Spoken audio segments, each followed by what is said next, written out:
चैतन्यमयी सत्यमयी परमे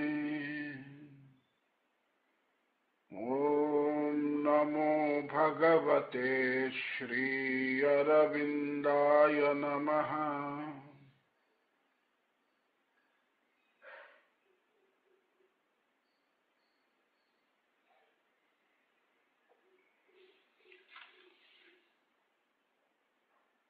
Vishalakshi madam, ಅಗ್ನಿ ಮಂತ್ರ ಹೇಳ್ಬೋದಾ?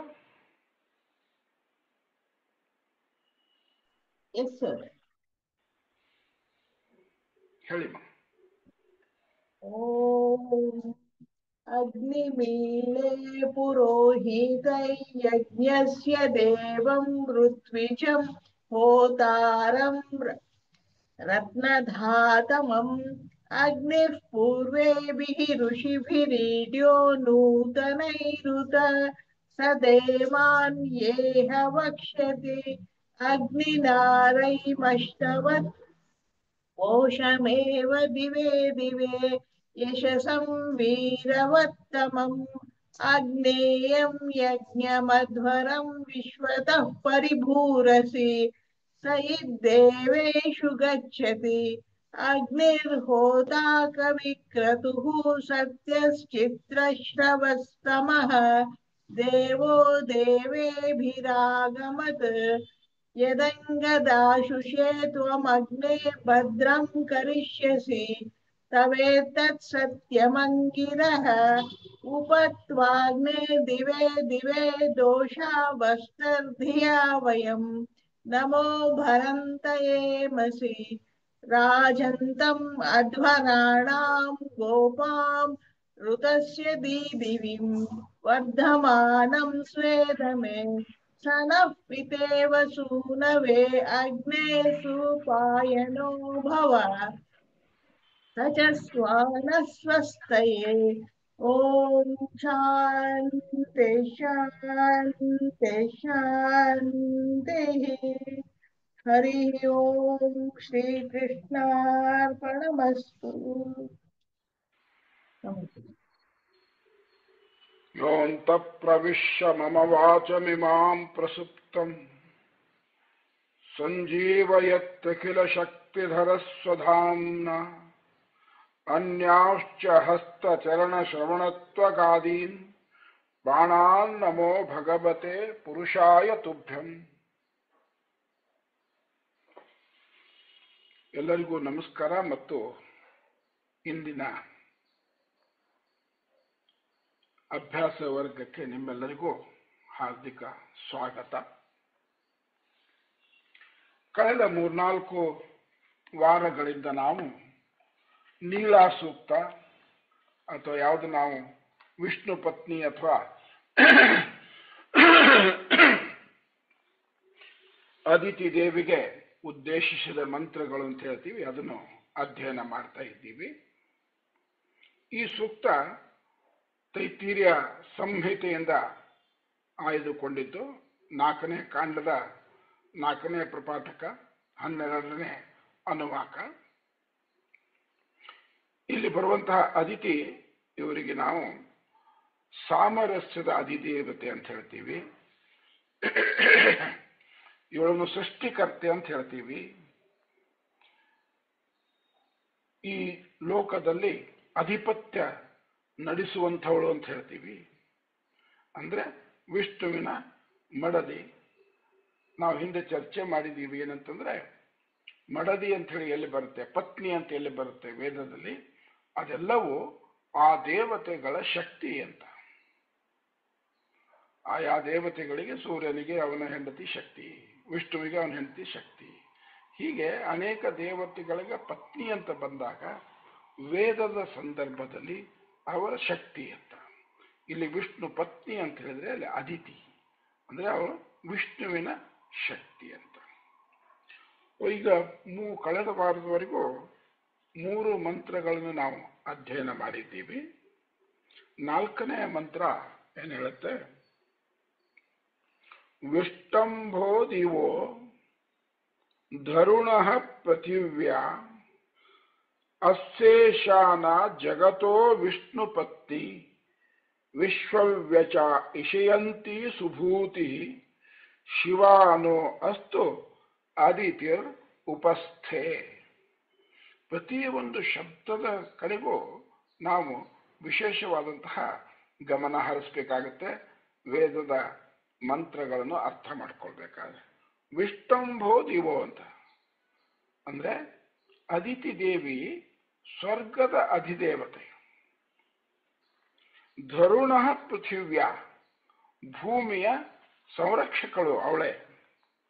ಅಸ್ಸೇಷಾನ ಜಗತೋ ವಿಷ್ಣುಪತ್ತಿ ವಿಷ್ಣುವಿನಿಂದ ರಕ್ಷಿಸಲ್ಪಟ್ಟ ಈ ಜಗತ್ತನ್ನು ಆಳುವಂಥವಳು ಅವಳೆ. ವಿಷ್ಣು ಈ ಜಗತ್ತಿನ ರಕ್ಷಕ, ಅದನ್ನು ಆಳುವವಳು ಅಂದ್ರೆ ಅವನ ಶಕ್ತಿ ಅವಳು. ಶಿವಾನೋ ಅಸ್ತು ಅದಿತಿರ್ ಉಪಸ್ಥೆ. ವಿಶ್ವವ್ಯಾಪಿ ಎಲ್ಲರಿಗೂ ಸ್ಫೂರ್ತಿ ನೀಡಿ ಸಂತಸ ಕೊಡುವಾಕೆ ಅವಳು ನಮ್ಮನ್ನು ತನ್ನ ಮಡಿಲಲ್ಲಿ ಹಾಕಿಕೊಂಡು ನಮಗೆ ಮಂಗಳಕರವಾಗಿರಲಿ ಅಂತ. ಮೊದಲನೇ ಸಾಲು ಏನು ಹೇಳ್ತು?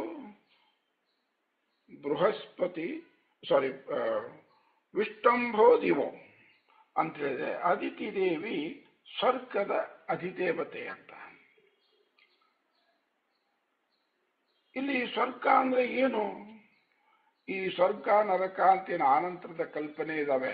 ಯಾರು ಪುಣ್ಯದ ಕೆಲಸ ಮಾಡ್ತಾರೆ, ಯಾರು ಒಳ್ಳೆಯತನದಲ್ಲಿ ನಡೀತಾರೆ, ಯಾರು ತಪಸ್ಸು ಮಾಡ್ತಾರೆ ಅವ್ರು ಸ್ವರ್ಗಕ್ಕೆ ಹೋಗ್ತಾರೆ, ಉಳಿದವರೆಲ್ಲ ನರಕಕ್ಕೆ ಹೋಗ್ತಾರೆ. ಸ್ವರ್ಗ ಅಂತ ಹೇಳಿದ್ರೆ ಅಲ್ಲಿ ರಂಬೆ ಊರ್ವಶಿಯರು ಇರುವಂತಹ ಒಂದು ಅದ್ಭುತವಾದಂತಹ ಎಲ್ಲ ರೀತಿಯಾದಂತಹ ಆಮೋದ ಪ್ರಮೋದಗಳು ಆನಂದ ಇರುವಂತಹ ಜಾಗ. ನರಕ ಅಂದ್ರೆ ಅದೊಂದು ಶಿಕ್ಷೆ ಅಂತ ಸಾಮಾನ್ಯವಾಗಿ ಒಂದು ಕಾನ್ಸೆಪ್ಟ್ ಇದೆ. ನಾನು ಕಳೆದ ಸಾರಿ ಅಥವಾ ಹಿಂದೆ ಕೆಲವು ಸಾರಿ ಹೇಳಿದ ಒಂದು ಕನ್ನಡ ಸಿನಿಮಾ ಹಾಡು, ಇಲ್ಲೇ ಸ್ವರ್ಗ ಇಲ್ಲೇ ನರಕ ಅಂತ. ಅಂದ್ರೆ ಈ ಸ್ವರ್ಗ ಮತ್ತು ನರಕಗಳು ಅಂತ ಅನ್ನೋದು again they are the psychological factors. ಅವುಗಳು ಕೂಡ ಮನುಷ್ಯನ ಮನಪ್ರಾಣಾದಿ ಶಕ್ತಿಗಳಿಗೆ ಸಂಬಂಧಪಟ್ಟಂಥದ್ದು. ನಾನು ತಪಸ್ಸು ಮಾಡ್ತೀನಿ, ದೈವತ್ವದ ಕಡೆಗೆ ಹೋಗ್ತೀನಿ, ಮನಸ್ಸನ್ನು ಊರ್ಧ್ವಮುಖಗೊಳಿಸ್ತೀನಿ, ಯಜ್ಞವನ್ನು ಮಾಡ್ತೀನಿ, ಅದೆಲ್ಲವೂ ಕೂಡ ಸ್ವರ್ಗ. ನಾನು ಬಹಳ ಸಂಕುಚಿತವಾಗಿ ಯೋಚನೆ ಮಾಡ್ತೀನಿ, ಯಾವಾಗಲೂ ಇನ್ನೊಬ್ಬರ ಬಗ್ಗೆ ಕೇಡು ಬಗೆತೀನಿ, ಅವ್ರ ಬಗ್ಗೆ ಕೇಡು ಚಿಂತನೆ ಮಾಡ್ತೀನಿ, ಇನ್ನೊಬ್ಬರಿಗೆ ಹಿಂಸೆ ಆಗುವಾಗ ನಡ್ಕೊಳ್ತೀನಿ, ಪಂಚಯಜ್ಞಗಳನ್ನು ನಡೆಸೋಲ್ಲ, ಸತ್ಯ ಪ್ರಕಾಶ ಇವುಗಳಿಗೆ ವಿರೋಧವಾಗಿ ನಡ್ಕೋತೀನಿ, ತಿಳಿದು ಇದೆಲ್ಲವೂ ನರಕ. ಹಾಗಾಗಿ ಇಲ್ಲಿ ಅದಿತಿ ಅನ್ನುವಂಥವಳು ದೇವತೆ ಆಗಿರುವುದರಿಂದ, ಅದಿತಿ ಸಾಮರಸ್ಯದ ಅಧಿಪತಿ ಆಗಿರುವುದರಿಂದ, ಅದಿತಿ ಈ ಸೃಷ್ಟಿಯನ್ನು ಆಳುವಂಥವಳಾಗಿದ್ದರಿಂದ ಅವಳು ಈ ಸ್ವರ್ಗದ ಅಧಿದೇವತೆ ಅಂದ್ರೆ ಎಲ್ಲ ಒಳ್ಳೆಯ ಕಾರ್ಯಗಳಿಗೆ ಅವಳು ಅಧಿದೇವತೆ ಆಗಿರ್ತಾಳೆ. ಸೊ ಅದಿತಿಯನ್ನು ನಾವು ಯಾಕೆ ಪೂಜಿಸಬೇಕು, ಆರಾಧಿಸಬೇಕು, ಆವಾಹಿಸಬೇಕು ಅಂತ ಹೇಳಿದ್ರೆ ಅವಳು ಈ ಸ್ವರ್ಗದ ಅಂದ್ರೆ ಎಲ್ಲ ಒಳ್ಳೆಯತನದ ಅಧಿದೇವತೆ. ಎರಡನೇ ಸಾಲು ಏನ್ ಹೇಳ್ತು? ಧರುಣ ಪೃಥಿವ್ಯ, ಅವಳು ಭೂಮಿಯ ಸಂರಕ್ಷಕಳು.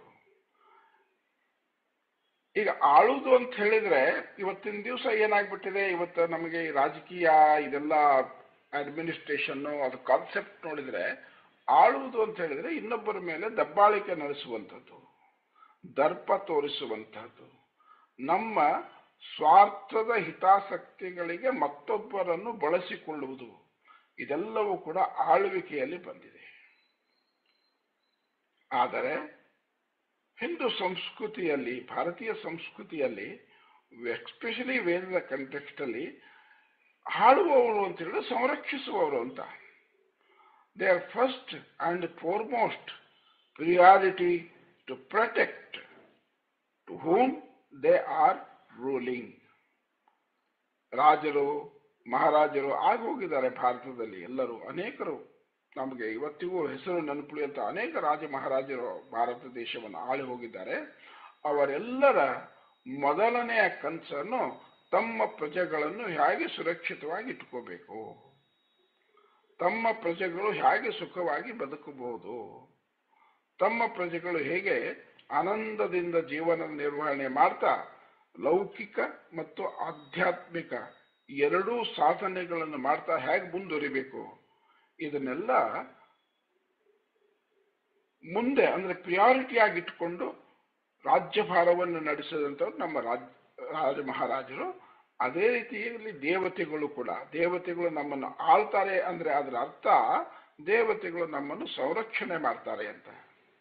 ಇಲ್ಲಿ ಅದಿತಿ ದೇವಿ ಸ್ವರ್ಗದ ಅಧಿದೇವತೆ ಆಗಿರೋದ್ರಿಂದ ಅಂದ್ರೆ ಉನ್ನತ ಮಟ್ಟದಲ್ಲಿ ಇರೋದ್ರಿಂದ ಅವಳು ಆಳುವವಳು, ನಾವೆಲ್ಲರೂ ಮನುಷ್ಯರು ಆಳಿಸಿಕೊಳ್ಳುವವರು.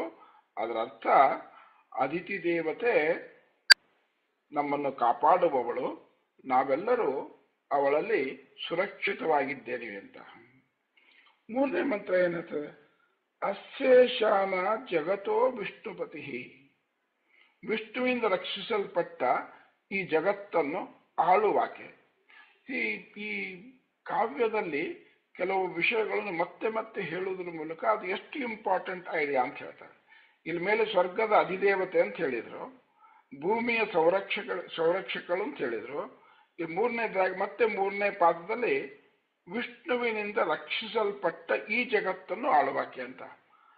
ಈ ನಾವು ಕೆಲವರ ಬಗ್ಗೆ ನಾವು ವರ್ಣನೆ ಮಾಡುವಾಗ ವಿದ್ವಾಂಸರೊಬ್ಬರ ಬಗ್ಗೆ ಯಾರ್ದೋ ಬಗ್ಗೆ ನಾವು ವರ್ಣನೆ ಮಾಡ್ತಿರ್ತೀವಿ. ಅವರು ನಮ್ಮೂರಿಗೆ ದೊಡ್ಡವರು, ನಮ್ಮ ರಾಜ್ಯಕ್ಕೆ ದೊಡ್ಡವರು, ನಮ್ಮ ದೇಶಕ್ಕೆ ದೊಡ್ಡವರು, ಜಗತ್ತಿಗೆ ದೊಡ್ಡವರು ಅಂತ ಹೇಳ್ತೀವಿ. ಒಂದೇ ಸಾರಿಗೆ ಇವರು ಜಗತ್ತಿಗೆ ದೊಡ್ಡವರು ಅಂತ ಹೇಳಿಬಿಡ್ಬೋದು. ಆದರೆ ಆ ಹೇಳುವುದಕ್ಕೆ ಒಂದು ಒತ್ತು ಕೊಡಬೇಕು, ಅದಕ್ಕೆ ಒಂದು ಕಾವ್ಯ ರಸವನ್ನು ತುಂಬಬೇಕು ಅಂತ ಹೇಳುವ ವಿಷಯವನ್ನು ವೈವಿಧ್ಯಮಯವಾಗಿ ಅದನ್ನೊಂದು ಸಾಹಿತ್ಯಿಕವಾಗಿ ಹೇಳುವಂತಹ ಪದ್ಧತಿ ಇದೆ.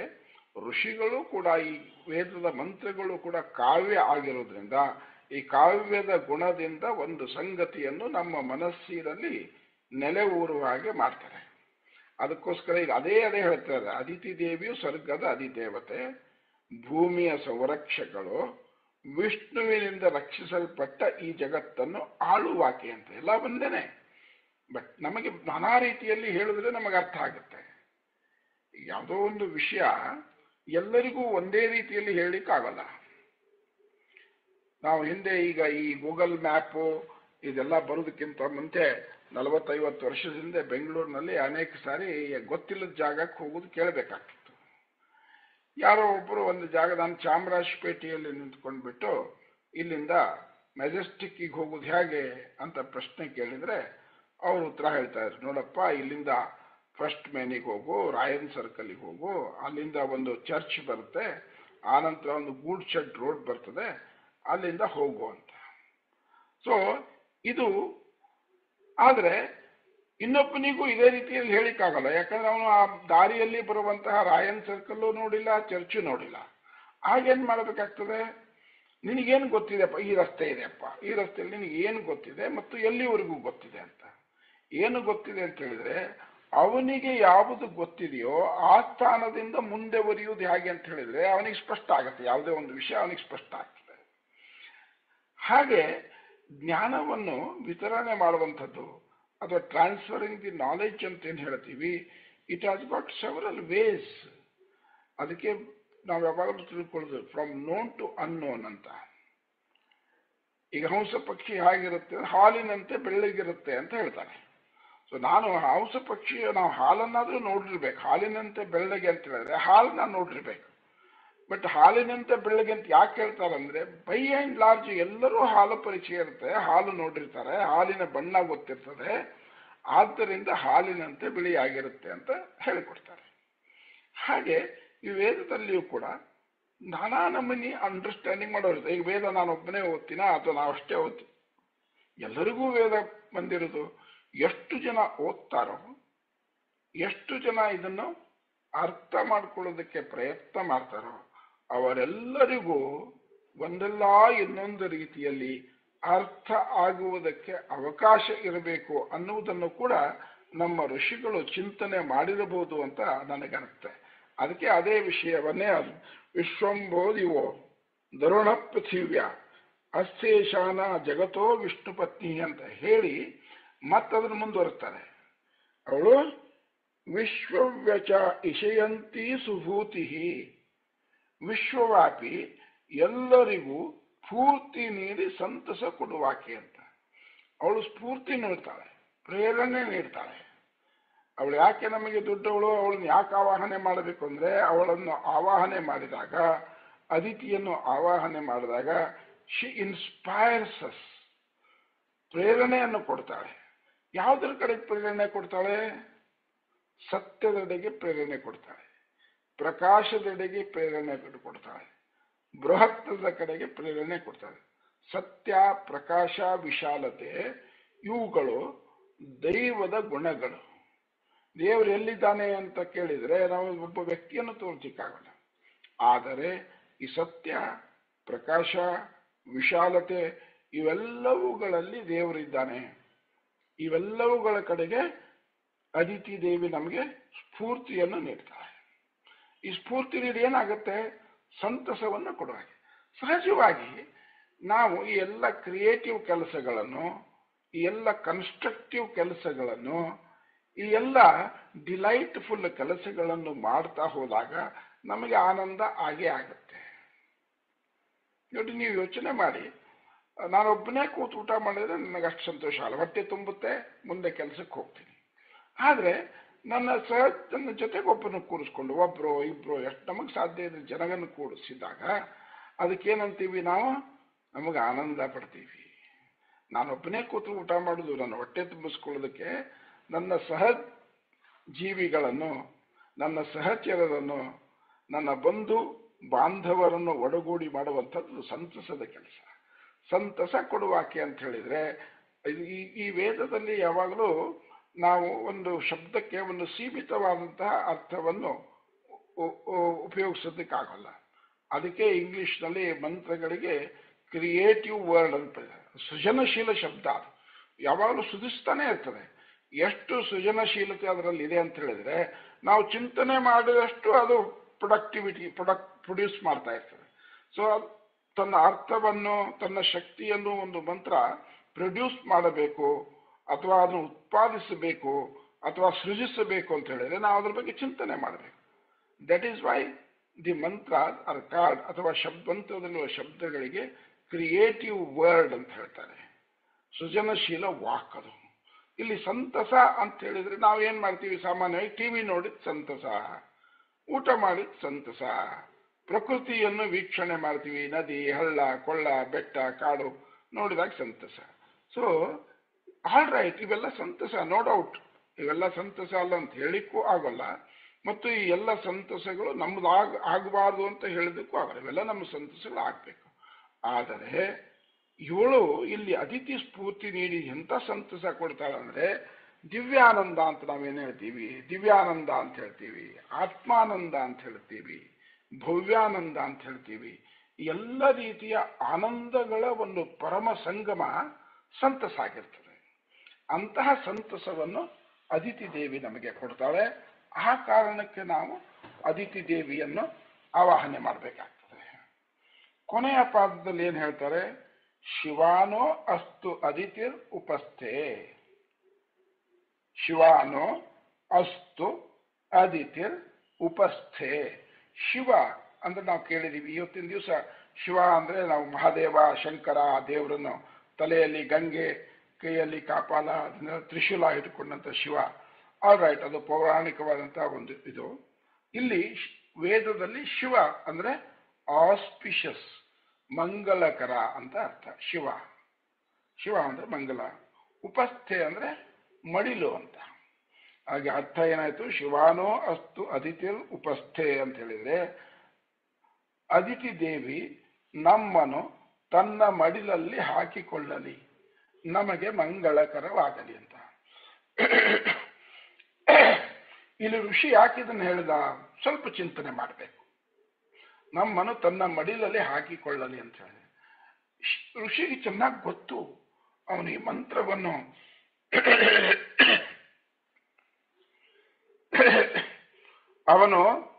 ಮಂತ್ರವನ್ನು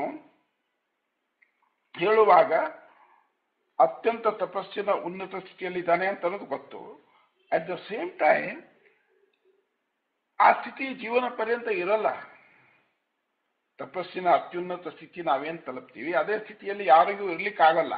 ಈ ಶರೀರ ಇರುವವರೆಗೂ, ಈ ಪ್ರಾಣ ಮನಸ್ಸು ಇರುವವರೆಗೂ ಇದರ ಆಟಕ್ಕೆ ಸ್ವಲ್ಪ ನಾವು ಒಳಗಾಗಲೇಬೇಕಾಗ್ತದೆ. ಅದು ಇದನ್ನೆಲ್ಲ ಮೀರಿ ಮೇಲೆ ಹೋಗ್ತೀವಿ. ಇದನ್ನೆಲ್ಲ ಮೀರಿ ಮೇಲೆ ಹೋದಾಗ ನಮಗಲ್ಲಿ ಆಗುವ ಅನುಭವ ಮತ್ತೆ ಇಲ್ಲಿಗೆ ಬಂದು ಇಲ್ಲಿನ ಅನುಭವದ ಜೊತೆಗೆ ಅದನ್ನು ತಾಳೆ ಹಾಕಿ ಇಲ್ಲಿನ ಅನುಭವಗಳನ್ನು ಶ್ರೀಮಂತಗೊಳಿಸಬೇಕಾಗಿದ್ದು ವೇದದ ಹಾದಿ. ಹಾಗಾಗಿ ಇಲ್ಲಿ ಋಷಿಗೆ ತಾನು ಮತ್ತೆ ಇಲ್ಲಿ ಬರಬೇಕಾಗಿದೆ. ಇಲ್ಲಿ ಬಂದಾಗ ಅವನು ಯೋಗದ ಅಥವಾ ತಪಸ್ಸಿನ ಪೂರ್ಣ ಸ್ಥಿತಿಯಲ್ಲಿ ಇರಲ್ಲ. ಆಗ ಅವನು ಮಾಡಬಹುದಾದಂತಹ ಎಸಗಬಹುದಾದಂತಹ ಅಚಾತುರ್ಯಗಳೇನಾದರೂ ಇದ್ದರೆ, ಶಾರ್ಟ್ ಕಮಿಂಗ್ಸ್ ಏನಾದರೂ ಇದ್ದರೆ ಅದೆಲ್ಲವನ್ನು ಅವಳು ಕ್ಷಮಿಸಲಿ. ಸದಾ ನಾನು ತಪಸ್ಸಿನಲ್ಲಿ, ಪೂಜೆಯಲ್ಲಿ, ಯಜ್ಞದಲ್ಲಿ, ಆರಾಧನೆಯಲ್ಲಿ ನಿರತ ಆಗುವಂತೆ ಅವಳು ಮಾಡಲಿ ಅಂತನ್ನೋದು ಇಲ್ಲಿ ಋಷಿಯ ಇಚ್ಛೆ ಇರುವಂಥದ್ದು. ತನ್ನ ಮಡಿಲಲ್ಲಿ ಹಾಕಿಕೊಳ್ಳೋದು. ಮಡಿಲಲ್ಲಿ ಯಾರು ಹಾಕೋತಾರೆ? ನಮ್ಮೆಲ್ಲರಿಗೂ ನಮ್ಮ ತಾಯಿ ತನ್ನ ಮಡಿಲಲ್ಲಿ ಹಾಕೊಳ್ತಾರೆ. ಸೊ ತಾಯಿಗೆ ಮಕ್ಕಳು ಏನು ಮಾಡಿದ್ರು ಸರಿ.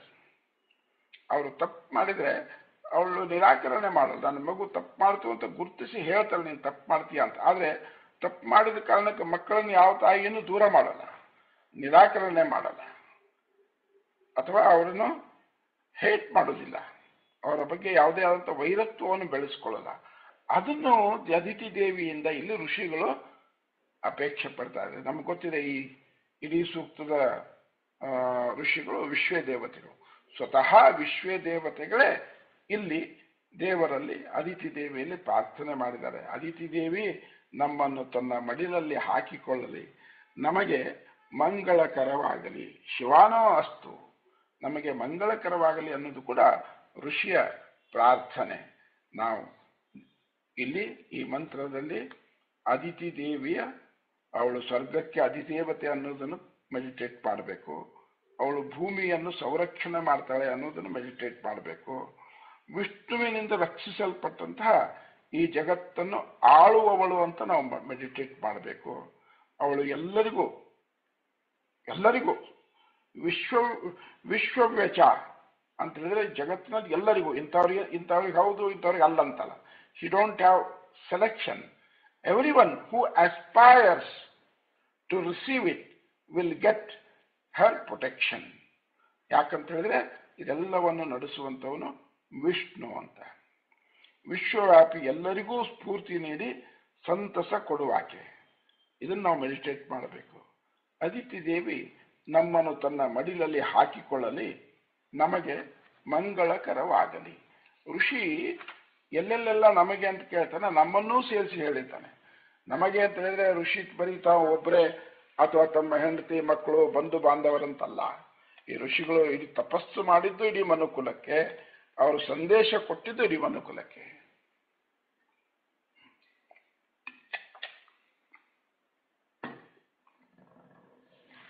ಹಾಗಾಗಿ ಅವರು ನಮಗೆ ಮಂಗಳಕರವಾಗಲಿ ಅಂತ ಪ್ರಾರ್ಥನೆ ಮಾಡಿದ್ದಾರೆ ಅಂತ ಹೇಳಿದ್ರೆ ಇಡೀ ವಿಶ್ವಕ್ಕೆ ಮಂಗಳಕರವಾಗಲಿ, ಅದರಲ್ಲಿ ನಾವು ಕೂಡ ಸೇರಿದ್ದೀವಿ. ನಾವು ಮಂಗಳಕರವಾಗಲಿ ಅಂತ ಪ್ರಾರ್ಥನೆ ಮಾಡಿದ್ರ ಶಿವಾನೋ ಅಸ್ತು ಅಂತ ಹೇಳಿದರೆ ನಮಗೆ ಮಂಗಳಕರತೆ ಬರುತ್ತೆ. ಆನಂದ ಸಂತೋಷ ವಸ್ತುಗಳಲ್ಲಿಲ್ಲ, ಆನಂದ ಸಂತೋಷ ನಮ್ಮ ಮನಸ್ಸಲ್ಲಿದೆ. ನಾನು ಇದನ್ನು ಆನಂದ ಪಡ್ತೀನಿ ಅಂತಂದ್ರೆ ಇದು ಆನಂದ. ನಾನು ಇದನ್ನು ಆನಂದ ಪಡಲ್ಲ, ಇದು ದುಃಖ, ನನಗೆ ಇದು ಕಷ್ಟ ಅಂತ ಹೇಳಿದ್ರೆ ಅದು ಕಷ್ಟ. ಆ ವಸ್ತುವಿನಲ್ಲಿ ಇಲ್ಲ. ಯಾಕಂದ್ರೆ ಎಕ್ಸ್ ಅನ್ನೋದು ಕಷ್ಟ ಅಂತಾದ್ರೆ ಇಡೀ ಜಗತ್ತಿನಲ್ಲಿ ಎಲ್ಲರಿಗೂ ಅದು ಅನ್ವಾಂಟೆಡ್ ಆಗಿರ್ಬೇಕು. ಹಾಗಿರಲ್ಲ. ಈ ವ್ಯಕ್ತಿಗೆ ಇದು ಒಳ್ಳೇದಾಗುತ್ತೆ, ಸಂತೋಷ ಕೊಡುತ್ತೆ, ಇನ್ನೊಂದು ಮಂಗಳಕರವಾಗಿರ್ತದೆ, ಇನ್ನೊಬ್ಬ ವ್ಯಕ್ತಿಗೆ ಇದು ಅಷ್ಟು ಅಮಂಗಳಕರವಾಗಿರ್ತದೆ. ಆ ಥರ ಇಲ್ವಲ್ಲ ಜಗತ್ತಿನಲ್ಲಿ.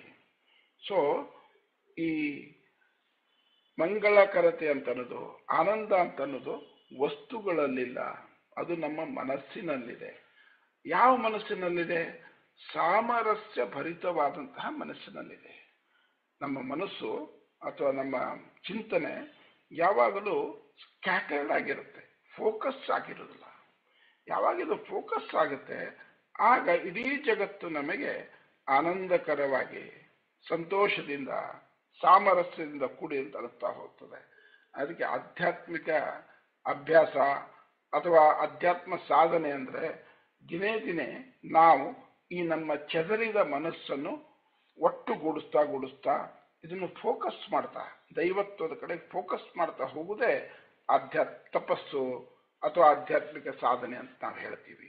ಸೊ ಹಾಗಾಗಿ ಎಲ್ಲ ಬಗೆಯ ಅನೇಕ ಅನ್ನವಾಂತ್ಯದ ಸಂಕುಚಿತ ವಿಚಾರಗಳನ್ನು ನಾವು ಮಾಡ್ತಿರ್ತೀವಿ. ಆ ಸಂಕುಚಿತ ವಿಚಾರದಿಂದ ಹೊರಗೆ ಬಂದು let be little more accommodative. ಯಾರೋ ಒಬ್ಬರು ನಮ್ಮ ಕಡೆಗೆ ನೋಡಿದ್ರೆ ಅವನು ಯಾಕೆ ನಮ್ಮ ಕಡೆಗೆ ನೋಡ್ತಾನೆ ಅಂತ ಹೇಳ್ಬಿಟ್ಟು ಕೋಪ ಮಾಡಿಕೊಳ್ಳೋ ಬದಲು let me think weather is in need of something by me. ಅದು ಪಾಸಿಟಿವ್ ಥಿಂಕಿಂಗು ಅಥವಾ ಪಾಸಿಟಿವ್ ಆಟಿಟ್ಯೂಡ್ ಅಂತ ನಾವು ಹೇಳ್ತೀವಿ. ನಮ್ಮ ಎಲ್ಲ ಶಾರೀರಿಕ ಪ್ರಾಣಮಯವಾದಂತಹ ಮತ್ತು ಮಾನಸಿಕ ಆರೋಗ್ಯ ಇದೆಲ್ಲದಕ್ಕೂ ಕೂಡ ಈ ಪಾಸಿಟಿವ್ ಥಿಂಕಿಂಗ್ ಅಥವಾ ಎಲ್ಲದರಲ್ಲಿಯೂ ಒಂದು ಆನಂದ ಮತ್ತು ಸಂತೋಷವನ್ನು ಕಾಣುವಂತಹ ವ್ಯವಸ್ಥೆಯನ್ನು ನಾವು ಮಾಡ್ಕೋಬೇಕು. ಅದಕ್ಕೆ ಅದು ಮಂಗಳಕರತೆ. ಇಂತಹ ಮಂಗಳಕರತೆಯನ್ನು ನಮಗೆ ಕೊಡುವುದೇವಿ, ನಾವು ಮಂಗಳಕರವಾಗಿರಲಿ, ನೀನು ನಮಗೆ ಮಂಗಳಕರವಾಗಿರಲಿ ಅಂತ ಹೇಳಿದ್ರೆ ನೀನು ನಮ್ಮಲ್ಲಿ ಸಾಮರಸ್ಯದ ಗುಣವನ್ನು ಹೆಚ್ಚು ಹೆಚ್ಚು ಮಾಡ್ತಾ ಹೋಗು ಅನ್ನೋದು ಇಲ್ಲಿ ಪ್ರಾರ್ಥನೆ. ನಾವು ಒಟ್ಟಾರೆ ಇಲ್ಲಿನ ಎಲ್ಲ 4 ಮಂತ್ರಗಳನ್ನು ಈಗ ಅಧ್ಯಯನ ಮಾಡಿದೀವಿ. ಬ್ರೀಫ್ ಆಗಿ ನಾವು ಅದಿತಿ ಅಂದ್ರೆ ಏನು ಅಂತ ನಾನು ಕಳೆದ ವಾರ ಹೇಳಿದ್ದೆ. Concluding as a conclusion to this ಸೂಕ್ತ, ಅದಿತಿ ಅಂದ್ರೆ ಏನಂತ ಒಂದ್ಸರಿ ನೋಡ್ಬಿಡೋಣ. ಅದಿತಿ ಅಂತ ಹೇಳಿದ್ರೆ ನಾವು ನೋಡಿದೀವಿ, ಅವಳು ಅನಂತ ಅಸ್ತಿತ್ವದ ಶುದ್ಧ ಚೇತನ ಮತ್ತು ಅದಿತಿ ಸ್ವಯಂ ಪ್ರಕಾಶತೆ ಅಂದ್ರೆ ಪ್ಯೂರ್ ಕಾನ್ಷಿಯಸ್ನೆಸ್ ಅಂತ ನಾವೇನು ಹೇಳ್ತೀವಿ ಮತ್ತು ಇನ್ಫಿನಿಟ್ ಎಕ್ಸಿಸ್ಟೆನ್ಸ್ ಏನಂತ ಏನು ಹೇಳ್ತೀವಿ. ಇವೆಲ್ಲದರ ಜೊತೆಗೆ ಅವಳು ಸ್ವಯಂ ಪ್ರಕಾಶಿದೆ, ಸೆಲ್ಫ್ ಇಲ್ಯುಮಿನೇಟಿಂಗ್. ನಾವೆಲ್ಲರೂ ಸೆಲ್ಫ್ ಇಲ್ಯುಮಿನೇಟಿಂಗ್ ಅಲ್ಲ. ಯಾಕಂತ ಹೇಳಿದ್ರೆ ನಮಗೆ ಪ್ರಪಂಚವನ್ನು ನೋಡಬೇಕಾದ್ರೆ ಒಂದು ಬೆಳಕು ಇರಬೇಕು. ಈಗ ಸೂರ್ಯ ಇಲ್ಲದಿದ್ರೆ ಅಥವಾ ರಾತ್ರಿ ಹೊತ್ತು ದೀಪ, ಯಾವುದೇ ರೀತಿಯ ದೀಪ ಇರಬಹುದು, ಯಾವುದೇ ರೀತಿಯಂತ ಲೈಟ್ ಇಲ್ಲದಿದ್ರೆ we just can't see the world. ನಮ್ಮನ್ನು ನಾವು ನೋಡ್ಲಿಕ್ಕಾಗಲ್ಲ, ಹೊರಗಿಂದ ನೋಡ್ಲಿಕ್ಕಾಗಲ್ಲ. ಯಾರು ತಮ್ಮ ಒಳಗನ್ನು ಓಪನ್ ಮಾಡಿ ಈ ಪ್ರಪಂಚವನ್ನು ನೋಡಬಲ್ಲರೋ ಅವರು ಸ್ವಯಂ ಪ್ರಕಾಶಿತರು ಅಂತ. ಈಗ ತಪಸ್ಸು ಮಾಡಿದಂತಹ ಅನೇಕ ದೊಡ್ಡ ದೊಡ್ಡ ತಪಸ್ವಿಗಳಿಗೆ, ಸಾಧು ಸನ್ಯಾಸಿಗಳಿಗೆ ಸ್ವಯಂ ಪ್ರಕಾಶಿತರು ಅಂತ ಹೇಳ್ತಾರೆ. ಸ್ವಯಂ ಪ್ರಕಾಶಿತರು ಅಂತ ಹೇಳಿದ್ರೆ ನೋಡಬೇಕಾಗಿದ್ದನ್ನು ಅವರು ಹೊರಗಿನ ಬೆಳಕಿನ ಸಹಾಯ ಇಲ್ಲದೆ ನೋಡಬಲ್ಲವರಾಗಿರ್ತಾರೆ. ಈ ನೋಡುವುದು ಯಾಕೆ? ಎಕ್ಸ್ಪೀರಿಯನ್ಸ್ ಮಾಡೋದಕ್ಕೆ. ಇವೆಲ್ಲವೂ ನಮ್ದು ಪಂಚೇಂದ್ರಿಯಗಳಿದಾವಲ್ಲ, experiencing the world, they are are we experience the world through these 5 organs. ಆದರೆ ಯಾರು ಸ್ವಯಂ ಪ್ರಕಾಶಿತರಾಗಿರ್ತಾರೆ ಅವರು ಈ ಭಗವಂತನ ಸೃಷ್ಟಿಯನ್ನು, ಭಗವಂತನ ಇರುವಿಕೆಯನ್ನು ಅಥವಾ ಈ ಎಕ್ಸಿಸ್ಟೆನ್ಸ್ ಅನ್ನು ಅವರು ತಮ್ಮ ಒಳಗಿನ ಪ್ರಕಾಶದ ಬಲದಿಂದಲೇ ಅನುಭವಿಸ್ತಾ ಇರ್ತಾರೆ, ಎಕ್ಸ್ಪೀರಿಯನ್ಸ್ ಮಾಡ್ತಾ ಇರ್ತಾರೆ. ಹಾಗಾಗಿ ಅದಿತಿ ದೇವಿ ಸ್ವಯಂ ಪ್ರಕಾಶತೆ ಅಷ್ಟೇ ಅಲ್ಲ, ಎಲ್ಲರಲ್ಲಿಯೂ ಅವಳು ಸ್ವಯಂ ಪ್ರಕಾಶತೆಯನ್ನು ಉಂಟು ಮಾಡಬಲ್ಲಂತಹ ಶಕ್ತಿಯನ್ನು ಹೊಂದಿದಂಥವಳು. She is pure consciousness of infinite existence ಅಂತ ಹೇಳ್ತಾರೆ ಅದಿತಿ ದೇವಿಗೆ. ಆದ್ದರಿಂದ ಅವಳು ಸ್ವಯಂ ಪ್ರಕಾಶಿತ ಆಗಿದ್ದರಿಂದ ಮತ್ತು ಎಲ್ಲರನ್ನೂ ಸ್ವಯಂ ಪ್ರಕಾಶಿತರನ್ನಾಗಿ ಮಾಡುವಂತಹ ಶಕ್ತಿಯನ್ನು ಹೊಂದಿರುವುದರಿಂದಲೂ ಅವಳಿಗೆ ನಾವು ಮಾತೆ, ನಮ್ಮೆಲ್ಲರ ಮಾತೆ ಅಂತ ಹೇಳ್ತೀವಿ. ಆಮೇಲೆ 2ನೇ 3ನೇ ಮಂತ್ರಕ್ಕೆ ಬಂದಾಗ ನಾವು ಈ ಅದಿತಿ ದಿತಿ ಅಂತ ನೋಡಿದೀವಿ. ಅದಿತಿ ಅಂತ ಹೇಳಿದ್ರೆ ಏಕತಾ ಜ್ಞಾನ, that is pure knowledge. Diti ಅಂತ ಹೇಳಿದ್ರೆ ವಿವಿಧತಾ ಜ್ಞಾನ, ಇಗ್ನೋರೆನ್ಸ್, ಅಜ್ಞಾನ, ಜ್ಞಾನ ಇಲ್ಲದೆ ಇರುವಂಥದ್ದು ಅಂತ. ಅಜ್ಞಾನ ಅನ್ನೋದು ನೆಗೆಟಿವ್ ಅಲ್ಲ. ಈ ಅಜ್ಞಾನದಲ್ಲಿಂದ ತೆಗೆದು ಜ್ಞಾನಕ್ಕೆ ಬರಬೇಕು ಅಂದ್ರೆ ದಿತಿಯಿಂದ ಅದಿತಿಗೆ ಹೋಗ್ಬೇಕು. ವಿವಿಧತಾ ಜ್ಞಾನ ಯಾಕಿರುತ್ತೆ ಅಂತ ಹೇಳಿದ್ರೆ ನಮಗೆ ಆ ವಿಶಾಲವಾದಂತಹ ನೋಟ ಬಂದಿರಲ್ಲ, ಬೈ ಬರ್ತ್ ನಮಗೆ ಅದು ಬಂದಿರಲ್ಲ. ಅದನ್ನು ನಾವು ತಪಸ್ಸು, ಯಜ್ಞ, ಪೂಜೆ ಇವೆಲ್ಲವುಗಳಿಂದ ಆ ಜ್ಞಾನವನ್ನು ಪಡೆದುಕೊಂಡು ವಿವಿಧತೆಯಿಂದ ಏಕತೆ ಕಡೆಗೆ ಸಾಗಬೇಕಾಗಿದೆ. ಎಲ್ಲವೂ ಒಂದೇ. ಇಲ್ಲಿ ವೈವಿಧ್ಯತೆ ಅಥವಾ ಅಪೋಸಿಟ್ಸ್ ಅಂತ ನಾವೇನು ಹೇಳ್ತೀವಿ, ಆ ಅಪೋಸಿಟ್ಸ್ ಈ ಜಗತ್ತಿನಲ್ಲಿ ಇಲ್ಲ. ಎಲ್ಲದರ ಹಿಂದೆ ಇರುವಂತಹ ಚೇತನ ಅಥವಾ ಶಕ್ತಿ ಅದು ಒಂದೇ ಅನ್ನೋದನ್ನು ರಿಯಲೈಸ್ ನಾವು ಮಾಡ್ಕೋಬೇಕಾಗ್ತದೆ. ಅಷ್ಟೇ ಅಲ್ಲ, ಈ ಅದಿತಿ ದೇವಿ ಭೌತಿಕದಿಂದ ಅತೀತದಲ್ಲಿರುವಂತಹ ವಿಶ್ವಾತ್ಮಕ ಪ್ರಜ್ಞೆಗಳ ಮೂಲ ಅಂತ ಹೇಳ್ತೀವಿ. ಸೊ ನಾವು ತಿಳ್ಕೊಂಡಿದ್ದೀವಿ ಏನಂತ ಹೇಳಿದ್ರೆ, ನಮಗೆ ಗೊತ್ತಿರುವಂತಹ ಈ ಮನಸ್ಸೇನಿದೆ ಅದೆಲ್ಲೆಲ್ಲೋ ಹೋಗ್ತದೆ, ಏನೇನೋ ಕಲ್ಪನೆ ಮಾಡುತ್ತೆ, ಅದಕ್ಕೆ ಇನ್ನೊಂದೇನೋ ಸೇರಿಸುತ್ತೆ, ನಮ್ಮಿಂದ ಕವನ ಬರೆಸುತ್ತೆ, ಪುಸ್ತಕ ಬರೆಸ್ತದೆ, ವಿಶ್ಲೇಷಣೆ ಮಾಡಿಸ್ತದೆ, ಸಂಶೋಧನೆ ಮಾಡಿಸ್ತದೆ. ಆದರೆ ಇದು ಆ ಭಗವಂತನ ಅನುಭವಕ್ಕೆ ಇದು ಸಾಲದು. ಭಗವಂತನ ಅನುಭವಕ್ಕೆ ನಾವು ಈಗಾಗಲೇ ಎಷ್ಟರವರೆಗೂ ಎಕ್ಸ್ಪೀರಿಯನ್ಸ್ ಮಾಡಿದ್ದೀವಿ, ಅನುಭವಿಸಿದ್ದೀವಿ, ನೋಡಿದ್ದೀವಿ, ಆ ಮನಸ್ಸಿನಕ್ಕಿಂತಲೂ ಮೇಲೆ ಇರುವಂತಹ ಸ್ತರಗಳಿಗೆ ನಾವು ಏಳಬೇಕಾಗಿದೆ. ಅದಕ್ಕೆ ಹೇಳ್ತಾರೆ over mind, illumined mind, intuitive mind and super mind ಅಂತ. ಇವೆಲ್ಲ ಮನಸ್ಸಿನ ಸ್ಥಿತಿಗಳು. ನಾವು ಒಂದೊಂದಾಗಿ ಹೇಗೆ ಒಂದು ಅಟ್ಟದ ಮೇಲೆ ಇರುವಂತಹದಕ್ಕೆ ಹೋಗ್ಬೇಕಾದ್ರೆ ಒಂದೊಂದು ಮೆಟ್ಟಿಲುಗಳನ್ನು ಏರ್ಕೊಂಡು ಹೋಗ್ತೀವಿ, ಆ ರೀತಿ ಮೆಟ್ಟಿಲುಗಳನ್ನು ಏರ್ತಾ ನಮಗೆ ಈಗಿರುವಂತಹ ಅನೇಕರು ಮೋರ್ ದನ್ 90% ಜನರಿಗೆ ಈ ಓವರ್ ಮೈಂಡ್, ನಮ್ಮ ಮನಸ್ಸಿನ ಪೂರ್ಣ ಶಕ್ತಿಯನ್ನೇ ಬಳಸ್ಕೊಳ್ಳಿಕ್ಕೆ ಆಗಿರೋಲ್ಲ. ಅದು ಬೇರೆ ವಿಷಯ. ಯಾಕಂದ್ರೆ ಅದಕ್ಕೆ ಅದರದೇ ಆದಂತಹ ಒಂದು ಶಿಸ್ತು ಮತ್ತು ಪ್ರಯತ್ನ ಇದೆ. ಈ ಶಿಸ್ತು ಅಂದ್ರೆ ಡಿಸಿಪ್ಲಿನ್ ಮತ್ತು ಪ್ರಯತ್ನ, ಎಫರ್ಟ್, ಇವೆಲ್ಲವುಗಳ ಮೂಲಕ ನಾವು ಮನಸ್ಸಿನ ಮೇಲಿನ ಸ್ತರಕ್ಕೆ ಏರಬೇಕಾಗ್ತದೆ.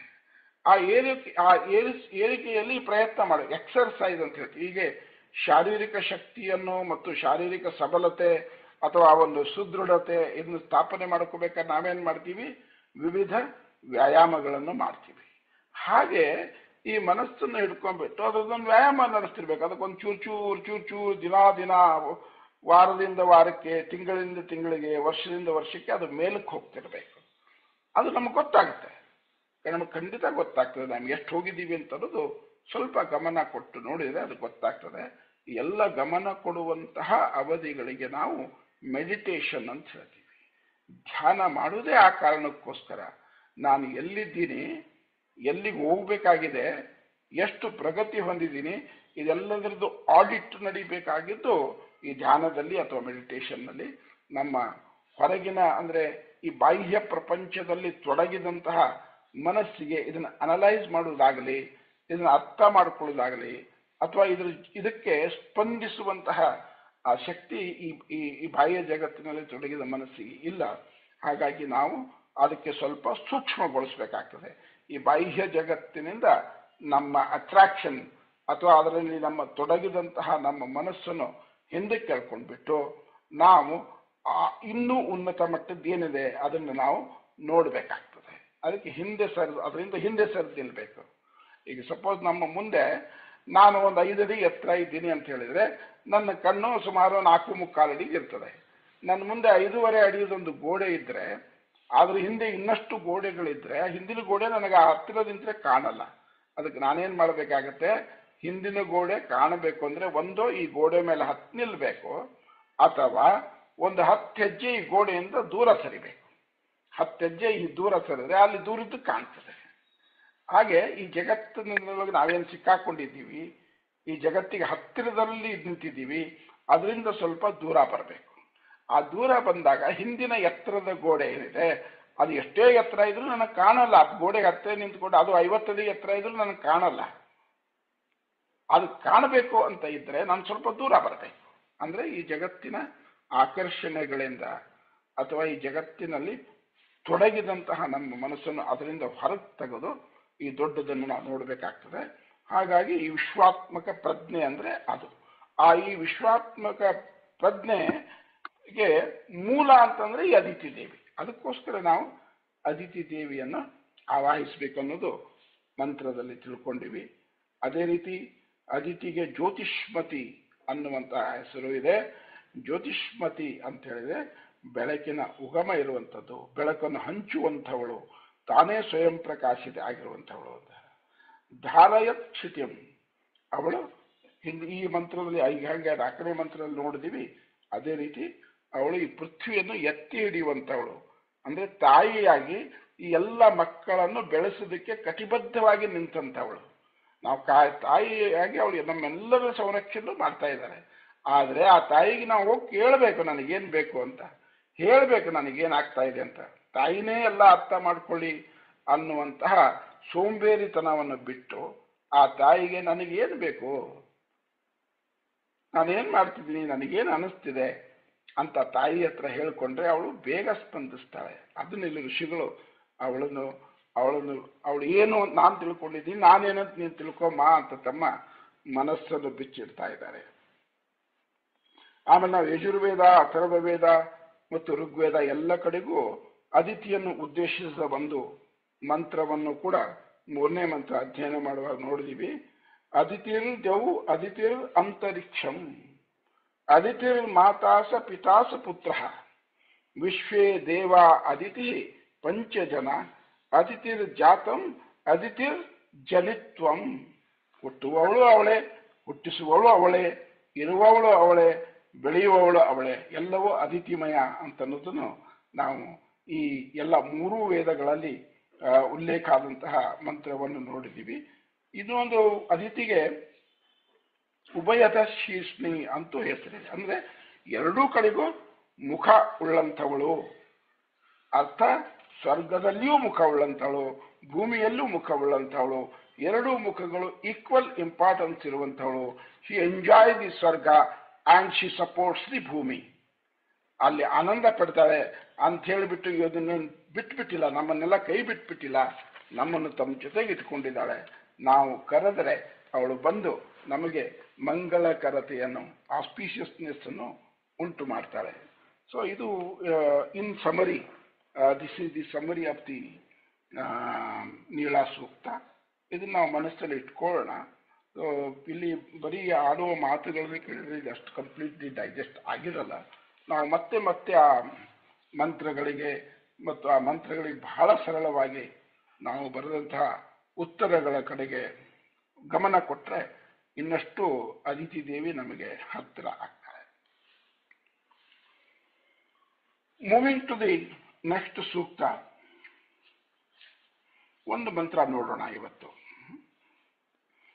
ನೆಕ್ಸ್ಟ್ ಮಂತ್ರ ನಿನ್ನೆ ನಾನು ವಾಟ್ಸಾಪ್ ಗ್ರೂಪ್ನಲ್ಲಿ ಹಾಕಿದ್ದೆ, ನೀವೆಲ್ಲರೂ ಗಮನಿಸಿರ್ಬೋದು. ಭೂಸೂಕ್ತ ನೆಕ್ಸ್ಟು ಈಗ ಬರುವಂಥದ್ದು ಭೂಸೂಕ್ತ. ವಿಶೇಷ ನೋಡಿ, ಇಲ್ಲ ಅದಿತಿ ಆದಮೇಲೆ ಈ ಭೂಸೂಕ್ತ ಅಂತೇನು ಹೆಸರು ಕೊಟ್ಟು ಮಾಡಿದ್ದಾರೆ. ಈ ಭೂಸೂಕ್ತದಲ್ಲಿಯೂ ಕೂಡ ಅಗೇನ್ ಮೊದಲನೇ ಮಂತ್ರ ಅದಿತಿ ದೇವಿಗೆ ಉದ್ದೇಶಿಸಿದಂತೆ. So this is a continuation of the Vishnu patni ಅಥವಾ ನೀಳಾ ಸೂಕ್ತ. ಇಲ್ಲಿಯೂ ಕೂಡ ಅದಿತಿ ದೇವಿಯನ್ನೇ ಆವಾಹನೆ ಮಾಡಲಾಗಿದೆ, ಅದಿತಿ ದೇವಿಯ ಬಗ್ಗೆನೇ ಹೇಳಿದಂತಾಗಿದೆ. ಯಾಕಂದ್ರೆ ಈ ಅದಿತಿ ದೇವಿ ನಮ್ಮಲ್ಲಿ ಶಕ್ತಿಯನ್ನು ಸಂಚರಿಸುವುದಕ್ಕೆ, ಅಥವಾ ಪ್ರಾಣ ಅವಾಗವಾಗ ಶಿಥಿಲ ಆಗ್ತಾ ಇರ್ತದೆ, ವೀಕ್ ಆಗ್ತಾ ಇರ್ತದೆ, ಅಥವಾ ಡಾರ್ಮೆಂಟ್ ಆಗ್ತಾ ಇರ್ತದೆ. ಇಂತಹ ಡಾರ್ಮೆಂಟ್ ಆಗುವಂತಹ ಪ್ರಾಣ, ಮನಸ್ಸು ಮತ್ತು ಶರೀರವನ್ನು ಅದನ್ನು ಉಜ್ಜೀವನಗೊಳಿಸ್ಬೇಕು, ಪುನರುಜ್ಜೀವನಗೊಳಿಸ್ಬೇಕು. ಅದಕ್ಕೇನು ಹೇಳ್ತೀವಿ ನಾವು, ಪುನಶ್ಚೇತನಗೊಳಿಸಬೇಕು.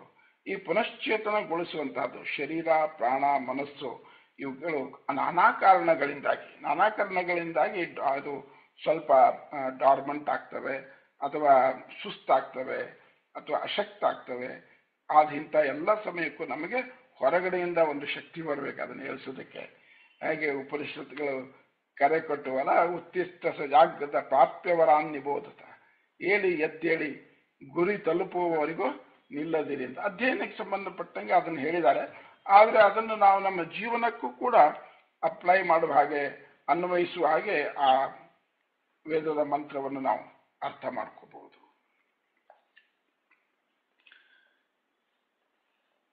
ಇದು ತೈತಿರಿಯ ಸಂಹಿತಾದಿಂದ ತೆಗೆದುಕೊಂಡಿದೆ ಈ ಮಂತ್ರವನ್ನು. ಸೊ ತೈತಿರಿಯ ಸಂಹಿತ 1ನೇ ಕಾಂಡ 5ನೇ ಪ್ರಪಾಠಕ 3ನೇ ಅನುವಾಕದಲ್ಲಿರುವಂತಹ 1ನೇ ಮಂತ್ರ ಇದು 1.5.3.1. ಈ ಮಂತ್ರ ಏನ್ ಹೇಳ್ತದೆ? ಭೂಮಿರ್ ಭೂಮ್ನಾ ದ್ಯೌರ್ವರಿಣ, ಭೂಮಿರ್ ಭೂಮ್ನಾ ದ್ಯೌರ್ವರಿಣ. ಓ ಅದಿತಿಯೇ, ನೀನು ಭೂಮಿಯಲ್ಲಿ ಸರ್ವವ್ಯಾಪಿ, ಸ್ವರ್ಗದಲ್ಲಿ ಶ್ರೇಷ್ಠರು.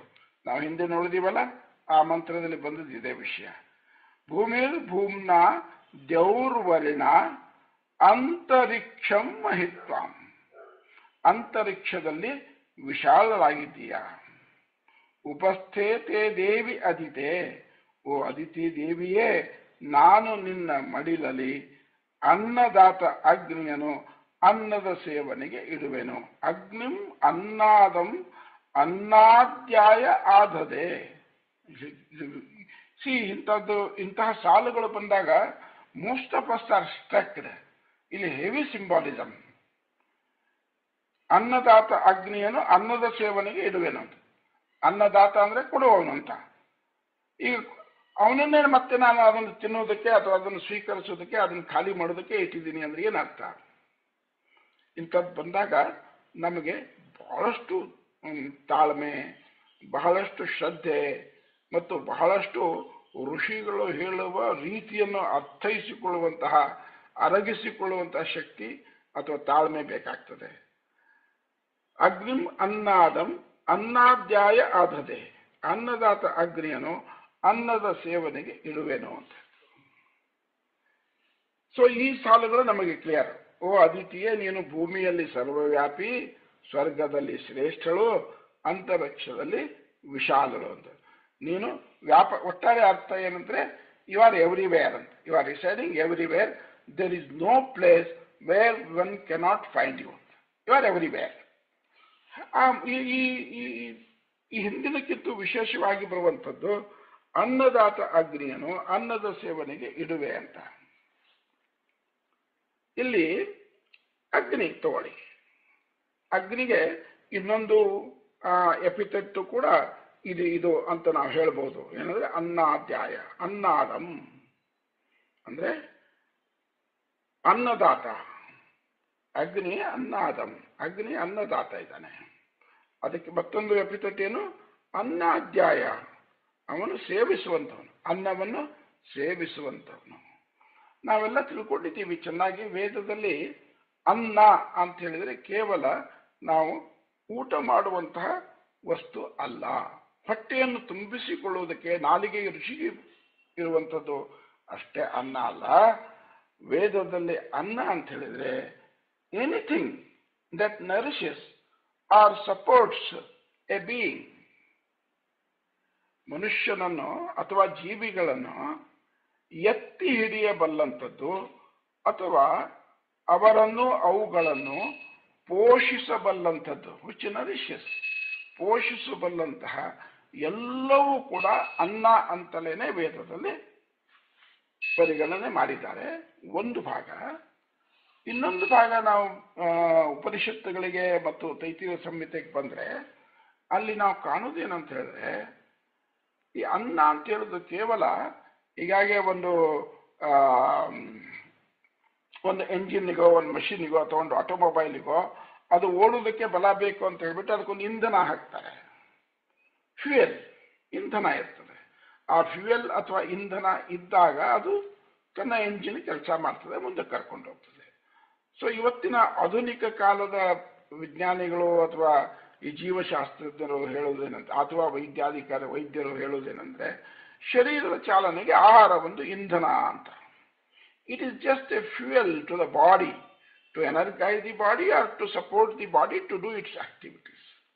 ಆದರೆ ಅದು ಹೌದು, ಅದನ್ನು ನಾವು ಪೂರ್ಣ ಅದನ್ನೇನು ತಿರಸ್ಕರಿಸ್ಲಿಕ್ಕೆ ಆಗಲ್ಲ. ಅದು ದೇಹಕ್ಕೆ ಒಂದು ಇಂಧನ ಹೌದೇ ಹೌದು, ಅದಿಲ್ಲದಿದ್ದರೆ ದೇಹ ನಡೆಯಲ್ಲ. ಆದರೆ ಅಷ್ಟೇನಾ? ಅಷ್ಟೇ ಅಲ್ಲ ಅಂತ ಹೇಳ್ತಾರೆ ನಮ್ಮ ಋಷಿಗಳು. ನಮ್ಮ ಇದರಲ್ಲಿ ಬೃಹದಾರಣ್ಯಕ ಉಪನಿಷತ್ತು ಅನ್ನಂ ಬ್ರಹ್ಮ ಅಂತ ಹೇಳಿದ್ದಾರೆ. ಬೃಹದಾರಣ್ಯಕ ಉಪನಿಷತ್ತಿನಲ್ಲಿ ಅನ್ನಂ ಬ್ರಹ್ಮ ಅಂತ ಹೇಳಿದ್ದಾರೆ. ತೈತಿರೀಯ ಉಪನಿಷತ್ತಿನಲ್ಲಿ ಅನ್ನಂ ಬ್ರಹ್ಮೇತಿ, ಅನ್ನವೇ ಬ್ರಹ್ಮ ಅಂತ ಹೇಳ್ತಾ, ಅನ್ನಂನ ನಿಂದ್ಯಾತ್ ನ ಪರಿಚೀಕ್ಷಿತ ಅನ್ನಂ ಬಹುಕುರ್ವೀತ ಅನ್ನಂ ನ ನಿಂದ್ಯಾತ್ ನ ಪರಿಚಕ್ಷೀತ ಅಂದ್ರೆ ಅನ್ನವನ್ನು ತೆಗಳಬಾರದು, ಅನ್ನದ ಬಗ್ಗೆ ನಿಂದನೆಯ ಮಾತುಗಳನ್ನು ಆಡಬಾರದು. ಅನ್ನಂ ನ ಪರಿಚಕ್ಷೀತ ಅನ್ನವನ್ನು ವೇಸ್ಟ್ ಮಾಡಬಾರದು, ಫುಡ್ ಅನ್ನು ವೇಸ್ಟ್ ಮಾಡಬಾರದು. ಅಷ್ಟೇ ಅಲ್ಲ, ಅನ್ನಂ ಬಹುಕೂರ್ವೀತಾ ತೈತಿರಿಯ ಉಪನಿಷತ್ನಲ್ಲಿ ಹೇಳಿದೆ. ಅನ್ನಂ ಬಹುಕೂರ್ವೀತಾ ಅಂತ ಅನ್ನವನ್ನು ವರ್ಧನೆ ಮಾಡಬೇಕು. ಅನ್ನವನ್ನು ವರ್ಧನೆ ಮಾಡೋದು ಅಂತ ಹೇಳಿದ್ರು anything and everything that supports and nourishes the beings, ಅದನ್ನು ನಾವು ವರ್ಧನೆ ಮಾಡ್ತಿರ್ಬೇಕು. ಅಗ್ನಿ ಅನ್ನವನ್ನು ನಮಗೆ ಕೊಡ್ತಾನೆ ಅಗ್ನಿ ಅಂತ ಹೇಳಿದ್ರೆ ಅವನು ನಮ್ಮ ಜೀವನಕ್ಕೆ ಬೆಂಬಲವಾಗಿರುವಂತಹ, ನಮ್ಮ ಜೀವನವನ್ನು ಪೋಷಣೆ ಮಾಡುವಂತಹ ಎಲ್ಲವನ್ನೂ ಕೂಡ ಅಗ್ನಿ ನಮಗೆ ಕೊಡ್ತಾನೆ. ಆದ್ರಿಂದ ಅನ್ನದಾತ ಅವನು, ಅನ್ನಾದಂ ಅವನೇ ಅನ್ನವನ್ನು ಸೇವನೆ ಮಾಡ್ತಾನೆ ಅಂತ. ಇದೆಲ್ಲ ನಮ್ದು ಏನಾಗುತ್ತೆ, ಮನಸ್ಸು, ಶರೀರ, ಪ್ರಾಣ, ಮನಸ್ಸು ಇವೆಲ್ಲವುಗಳ ಮೂಲಕ ನಮಗೊಂದು ಸಂಕಲ್ಪ ಶಕ್ತಿ ಉದ್ಭವ ಆಗುತ್ತೆ. ಈ ಸಂಕಲ್ಪ ಶಕ್ತಿಯನ್ನು ನಾವು ಆಯಾ ದೇವತೆಗಳಿಗೆ ಯಾವ ಮೂಲಕ ಕೊಡ್ತೀವಿ? ಅಗ್ನಿಯ ಮೂಲಕ ಕೊಡ್ತೀವಿ. ಯಾಕೆ? ಅಗ್ನಿಗೆ ನಾವೇನು ಕರೆದಿದ್ದೀವಿ? ದೇವಜಿಹ್ವ ಅಥವಾ ದೂತ, ದೇವದೂತ. ನಮ್ಮೆಲ್ಲರ ನಮ್ಮ ಹವಿಸ್ಸು, ನಮ್ಮ ಅರ್ಪಣೆ ಅಂತ ನಾವೇನು ಮಾಡ್ತೀವಿ ಅದೆಲ್ಲವನ್ನು ಕೂಡ ಅಗ್ನಿಯ ಮೂಲಕವೇ ನಾವು ದೇವತೆಗಳಿಗೆ ಅಥವಾ ವಿಶ್ವಶಕ್ತಿಗಳು ಅರ್ಪಿಸ್ತೀವಿ. ಆದ್ರಿಂದ ಅವನು ನಮಗೆ ಈ ಸಪೋರ್ಟ್ ಮಾಡೋದಕ್ಕೆ, ನರಿಶ್ ಮಾಡೋದಕ್ಕೆ ಕೊಡ್ತಾನೆ.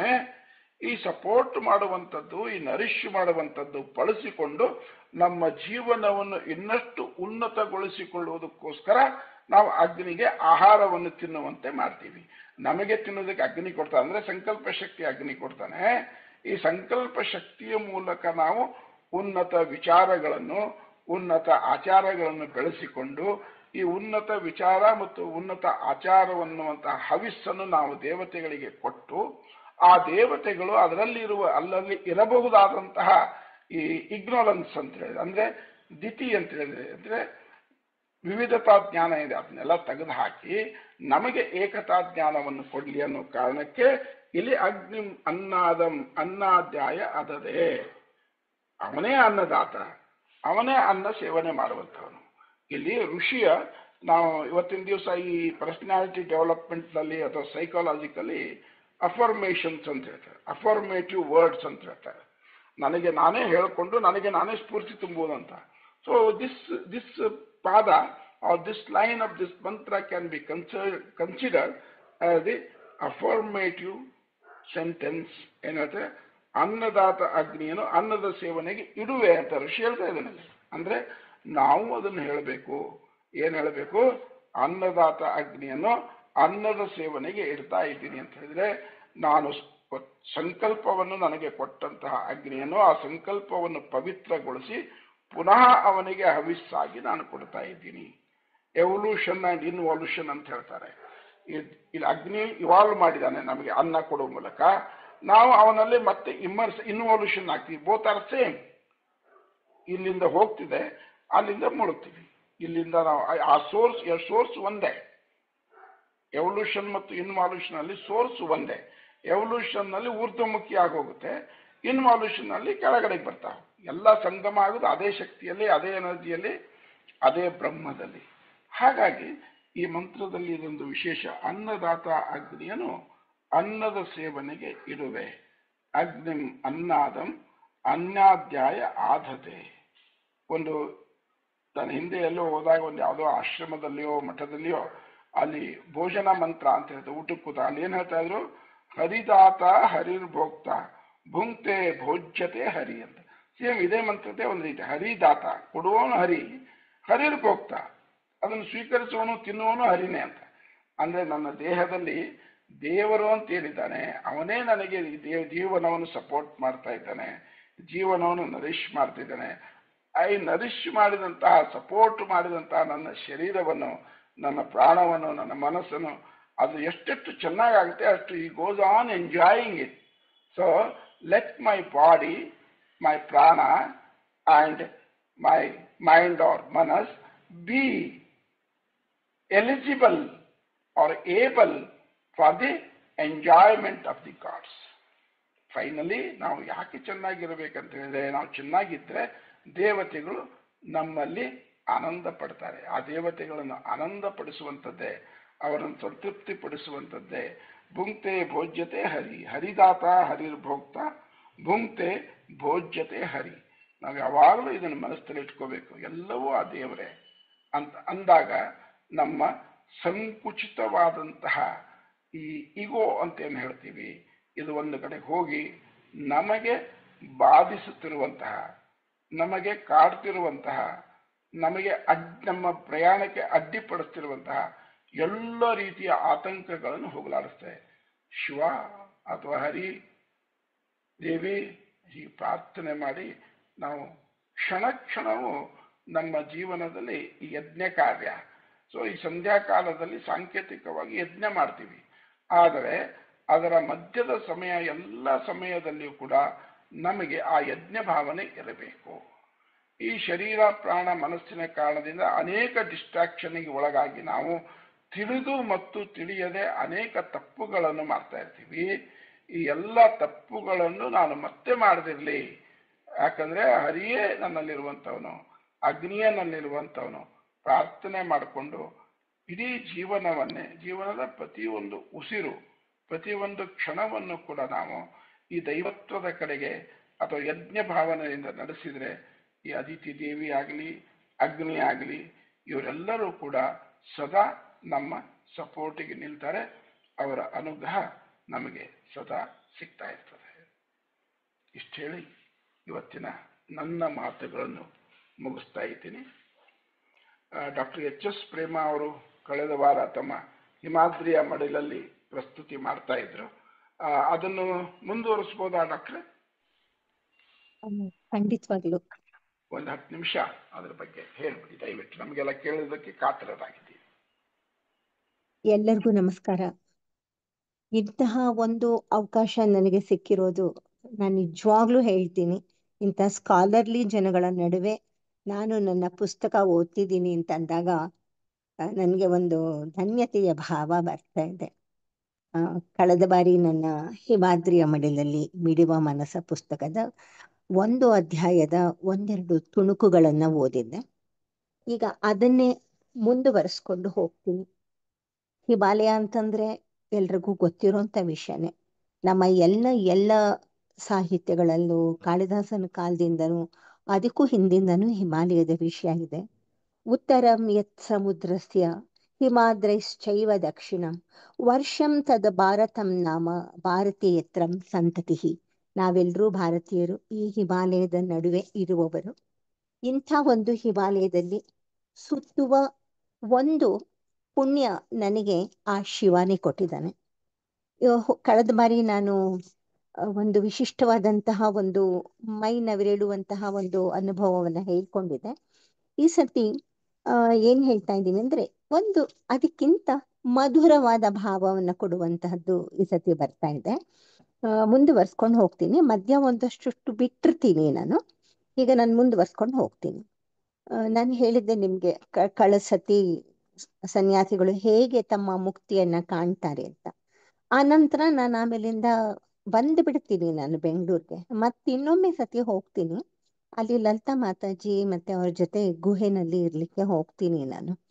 ಅಲ್ಲಿ ಗುಹೆಯಲ್ಲಿ ಜೀವನ, ನದಿಯ ನೊರೆಯ ಬಿಳಿಯಂತೆ ಶ್ವೇತ ವರ್ಣದ ಹಿಮದಂತೆ ಗಂಗೋತ್ರಿ ದೇವಿಯ ಮಂದಿರವು ಮಂಜಿನಲ್ಲಿ ಅದ್ದಿದಂತೆ ಬೆಳ್ಳಗೆ ಬಿಸಿಲಿನಲ್ಲಿ ಹೊಳೆಯುತ್ತಿತ್ತು.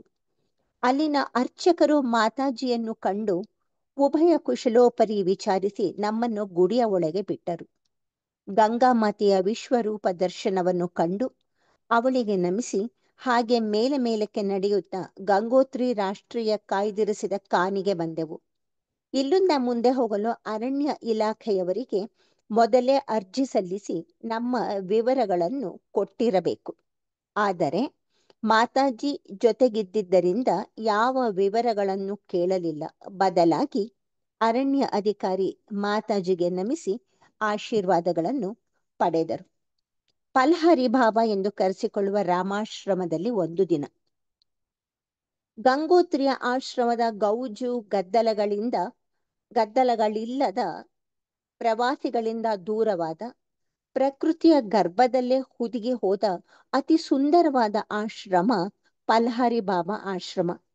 ಈ ಹಿಂದೆ ಅಂದರೆ ಅನೇಕ ದಶಕಗಳ ಕೆಳಗಿದ್ದ ಯೋಗಿಯೊಬ್ಬರು ತಮ್ಮ ಜೀವನದ ಉದ್ದಕ್ಕೂ ಇಲ್ಲಿಯೇ ಇದ್ದು ತಾವೇ ಬೆಳೆದುಕೊಂಡ ಹಣ್ಣು ಹಂಪಲುಗಳನ್ನು ಮಾತ್ರ ತಿನ್ನುತ್ತಿದ್ದದ್ದು, ಅಲ್ಲಿಗೆ ಬರುತ್ತಿದ್ದ ಸಾಧಕರಿಗೂ ಬರೀ ಫಲಹಾರವನ್ನೇ ಕೊಡುತ್ತಿದ್ದರಿಂದ ಆಶ್ರಮಕ್ಕೆ ಪಲ್ಹರಿ ಬಾಬಾ ಆಶ್ರಮ ಎಂದೇ ಹೆಸರು ಉಳಿದು ಬಿಟ್ಟಿತು. ಆಶ್ರಮದಲ್ಲಿ ಕಾಲಿಡುತ್ತಿದ್ದಂತೆ ಗಂಧದ ಪರಿಮಳ ನಮ್ಮನ್ನು ಆಹ್ವಾನಿಸಿ ಯಾವುದೋ ದಿವ್ಯ ಲೋಕಕ್ಕೆ ನಮ್ಮನ್ನು ಕರೆಸಿಕೊಟ್ಟಿತು. ದ್ವಾರದಲ್ಲೇ ಇದ್ದ ದೇವಿಯರಿಗೆ ನಮಸ್ಕರಿಸಿ ಸುತ್ತಲೂ ನೋಡಿದರೆ ಸ್ವರ್ಗವೆಂದರೆ ಇದೆ ಎಂದು ಪ್ರಮಾಣೀಕರಿಸಿ ಹೇಳುವಂತಿತ್ತು. ಸೇಬು, ಬಾದಾಮಿ, ಸಕ್ಕರೆ ಬಾದಾಮಿ, ಆಕ್ರೋಡು, ನಾಸ್ಪತಿ ಮತ್ತು ಇನ್ನೂ ಅನೇಕ ಹಣ್ಣುಗಳ ಮರಗಳನ್ನು ಅಲ್ಲಿನ ಸನ್ಯಾಸಿಯೇ ಬೆಳೆಸಿದ್ದು, ವರ್ಷಕ್ಕೆ ಆಗುವಷ್ಟು ಒಣ ಹಣ್ಣುಗಳನ್ನು ಅಕಾಲದಲ್ಲಿ ಸೇವಿಸಲು ಉಗ್ರಾಣದಲ್ಲಿ ತುಂಬಿಸಿದ್ದರು. ಆಶ್ರಮದ ತುಂಬೆಲ್ಲ ಅನೇಕ ರಂಗಿನ ಅನೇಕ ದಳಗಳ ಗುಲಾಬಿ ಗಿಡಗಳನ್ನು ಸುಮಾರು ಎಕರೆ ಇಳಿಜಾರಿನಲ್ಲಿ ಬೆಳೆಸಿದ್ದರು. ಸನ್ಯಾಸಿ ಕೊಟ್ಟ ಮಸಾಲಾಯುಕ್ತ ಚಾಯ್ ಕುಡಿಯುತ್ತಾ ಗುಲಾಬಿ ವನದಿಂದ ತೀರಾ ಹತ್ತಿರದಲ್ಲೇ ಕಾಣುತ್ತಿದ್ದ ಗಂಗೋತ್ರಿ ಗ್ಲೇಷಿಯರ್ ನೋಡುತ್ತಾ ದೇವರ ಇರುವಿಕೆ, ಬದುಕು, ಶರೀರಕ್ಕೆ ಆಗುವ ಕಾಯಿಲೆ, ಅದರ ನೋವು, ಅವುಗಳನ್ನು ಎದುರಿಸುವ ಬಗೆ, ನೋವುಗಳು ತಮ್ಮದಲ್ಲವೇ ಅಲ್ಲ, ಅದು ಬರೀ ಒಂದು ನೋವಷ್ಟೇ ಎಂಬ ಅನೇಕ ವಿಷಯಗಳನ್ನು ಚರ್ಚಿಸುತ್ತಾ ಕುಳಿತಿದ್ದಾಗ ಹೊರೆಯುವ ಚಳಿಗೆ ಸ್ಪಂದಿಸಿದ್ದು ನಾನೊಬ್ಬಳೆ. ಮಾತಾಜಿ ಮತ್ತು ಸನ್ಯಾಸಿರಿ ಇಬ್ಬರು ನನಗೊಂದು ಬೆಚ್ಚಗಿನ ಕಂಬಳಿ ಕೊಟ್ಟು ಚಳಿಗೆ ನಡುಗುತ್ತಿದ್ದ, ಬಾಹ್ಯದ ಅವಸ್ಥೆಗೆ ಬೆದರಿದ ನನ್ನನ್ನು ನೋಡಿ ಸ್ವಾಂತನಗೈದರು. ಗುಹೆಯಲ್ಲಿನ ಬದುಕು. ಇಲ್ಲೊಂದಷ್ಟು ಬಿಟ್ಟು ಮತ್ತೆ ಮುಂದಕ್ಕೆ ಹೋಗ್ತೀನಿ. ಗಂಗೋತ್ರಿಯ ಕಾದಿರಿಸಿದ ಕಾನಿನಲ್ಲಿ ನಡೆದು ಲಲಿತಾ ಮಾತಾಜಿ ವಾಸವಿದ್ದ ಗುಹೆಗೆ ನನ್ನನ್ನ ಕರ್ಕೊಂಡು ಹೋಗ್ತಾರೆ. ಆ ಸತಿ ನಾನು ನೋಡ್ಬಿಡ್ತೀನಿ.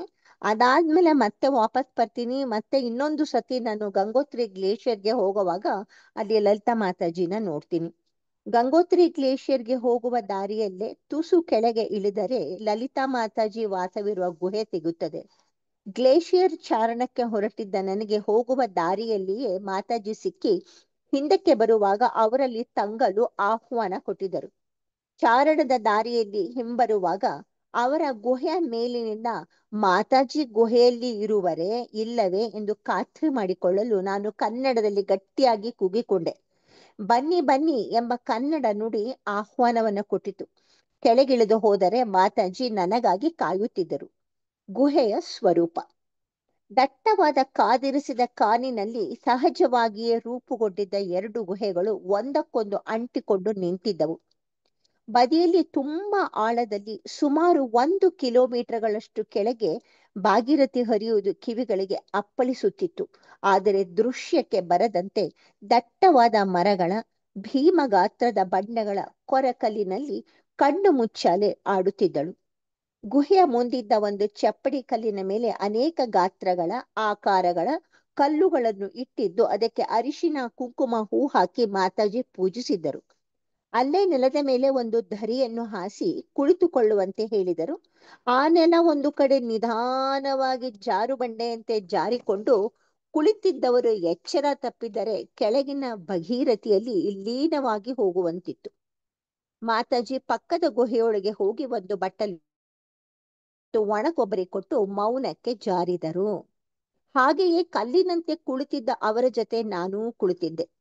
ಸ್ವಲ್ಪ ಮಾತಾಜಿ ಮುಗುಳು ನಗುತ್ತಾ ಮೇಲಕ್ಕೆದ್ದು ಊಟ ಮಾಡಲು ಹೇಳಿದರು. ಅವರ ಜೊತೆ ಒಂದು ಗುಹೆಯ ಒಳಗೆ ಹೋದರೆ ಅಚ್ಚರಿ ಕಾದಿತ್ತು. ಒಳಗೆಲ್ಲ ಕತ್ತಲೆ. ಎಲ್ಲಿ ಕಾಲಿಡಬೇಕು ಎಂದು ತಿಳಿಯದೆ ಕಕ್ಕಬೆಕ್ಕಿಯಾದೆ. ಕೆಲ ನಿಮಿಷಗಳ ನಂತರ ಕಣ್ಣು ಆ ಮಂದ ಬೆಳಕಿಗೆ ಹೊಂದಿಕೊಂಡಾಗ ಕಂಡಿದ್ದು ಒಳಗಿನ ವಿರಾಟ್ ಸ್ವರೂಪ. ಉದ್ದಕ್ಕೆ ಇದ್ದ ಗುಹೆಯಲ್ಲಿ ತಲೆ ಎತ್ತಿ ನಡೆಯಲು ಆಗದೆ ಬೆನ್ನು ಬಾಗಿಸಿ ಒಳಗೆ ಹೋದೆ. ಒಂದು ದೊಡ್ಡ ಸ್ಟೀಲಿನ ಪೆಟ್ಟಿಗೆ, ಅದರಲ್ಲಿ ತುಂಬಿದ್ದ ಅಕ್ಕಿ, ಗೋಧಿ ಹಿಟ್ಟು ಮತ್ತು ಬೇಳೆಕಾಳುಗಳು. ಕೆಲ ದಿನಗಳ ಕೆಳಗೆ ಯಾರೋ ಹಳ್ಳಿಯವರು ತಂದು ಕೊಟ್ಟಿದ್ದ ಒಂದಿಷ್ಟು ತರಕಾರಿ ಒಣಗುತ್ತಾ ಕುಳಿತಿತ್ತು. ನೆಮ್ಮದಿಯ ಬದುಕಿಗೆ ಇದಕ್ಕಿಂತ ಇನ್ನೇನು ಬೇಕು? ಎಂದು ಹೇಳುವಂತೆ ಒಂದು ಗ್ಯಾಸ್ ಸ್ಟವ್, ಕುಕ್ಕರು, ಪಾತ್ರೆ ಪಗಡಿಗಳು ಸ್ವಸ್ಥವಾಗಿ ಒಂದು ಮೂಲೆಯಲ್ಲಿ ಕೂತಿದ್ದವು. ಬದಿಯಲ್ಲಿದ್ದ ಇನ್ನೊಂದು ಚಿಕ್ಕ ಗುಹೆ ಆಳೆತ್ತರಕ್ಕೆ ಇತ್ತು. ಅದರಲ್ಲಿ ಒಂದು ಕಲ್ಲು ಚಪ್ಪಡಿ ಮಂಚದಂತೆ ನಿರ್ಮಿತವಾಗಿತ್ತು. ಮಾತಾಜಿ ಪೂಜಿಸುತ್ತಿದ್ದ ನಾನಾ ಬಗೆಯ ದೇವ ದೇವಿಯರ ವಿಗ್ರಹ ಮತ್ತು ಪಟಗಳು ಗುಹೆಯ ಅರ್ಧ ಭಾಗವನ್ನು ಆಕ್ರಮಿಸಿದವು. ಗುಹೆಯ ಗೋಡೆಗಳ ಮೇಲೆ ಮೆಲ್ಲಗೆ ಸಾಲಾಗಿ ಹರಿಯುತ್ತಿದ್ದ ಇರುವೆಗಳ ಜೊತೆ ಬೇರೆ ಇನ್ನೂ ಅನೇಕ ತರಹದ ಹುಳುಗಳು ಈ ಕಾನಿನಲ್ಲಿ ಮಾತಾಜಿ ಒಂಟಿಯಲ್ಲ, ಮಾತಾಜಿಯೊಂದಿಗೆ ನಾವಿದ್ದೇವೆ ಎಂದು ಹೇಳುವಂತಿತ್ತು. ಮತ್ತು ಈ ಗುಹೆಯಲ್ಲಿ ವಾಸಿಸುವ ಹಕ್ಕು ತಮಗೂ ಇದೆ ಎಂದು ಬಿಂಬಿಸುವಂತೆ ಎಲ್ಲಾ ಕಡೆ ಹರಿದಾಡುತ್ತಿದ್ದವು. ಆ ಗುಹೆಯ ಬಾಯಿಗೆ ಮಾತಾಜಿ ಕಲ್ಲು ಮಣ್ಣು ತುಂಬಿ ಬಾಗಿಲನ್ನು ಇಟ್ಟಿದ್ದರು. ಒಂದು ದೊಡ್ಡ ಕಬ್ಬಿಣದ ಪೆಟ್ಟಿಗೆಯಲ್ಲಿ ಅವರ 2 ಕಾಷಾಯ ಧರಿ, ಶಾಲು ಮತ್ತು ಅನೇಕ ಪುಸ್ತಕಗಳನ್ನು ತುಂಬಿದ್ದರು. ಅಲ್ಲಿಂದ ತುಸು ದೂರದಲ್ಲಿ ಗಿಡಗಳ ಸಂದಿನಲ್ಲಿ ಸದಾ ನೀರು ಹರಿಯುವ ಜಾಗದಲ್ಲಿ ಒಂದು ಶೌಚ.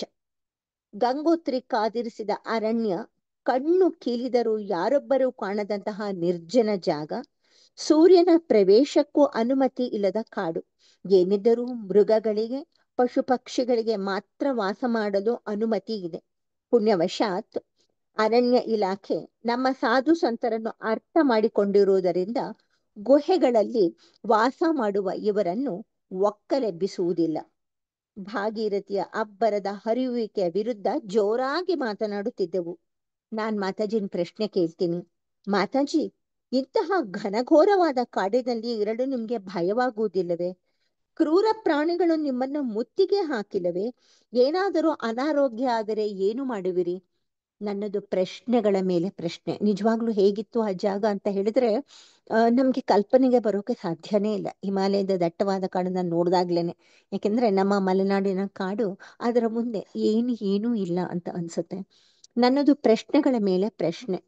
ಮಂದಹಾಸ ಬೀರುತ್ತಾ ಲಲಿತಾ ಮಾಚಾದಿ ಹೇಳಿದ್ರು, ಇಷ್ಟೊತ್ತೂ ನಾವು ಏನು ಭೂಸೂತ್ರದಲ್ಲಿ ಕೇಳ್ತಾ ಹೋದ್ವು, ನೀಳಾಸೂತ್ರದಲ್ಲಿ, ಅದರದ್ದು ಸಾರಾಂಶನೇ ಮಾತಾಜಿ ಇಲ್ಲಿ ಹೇಳ್ತಾರೆ.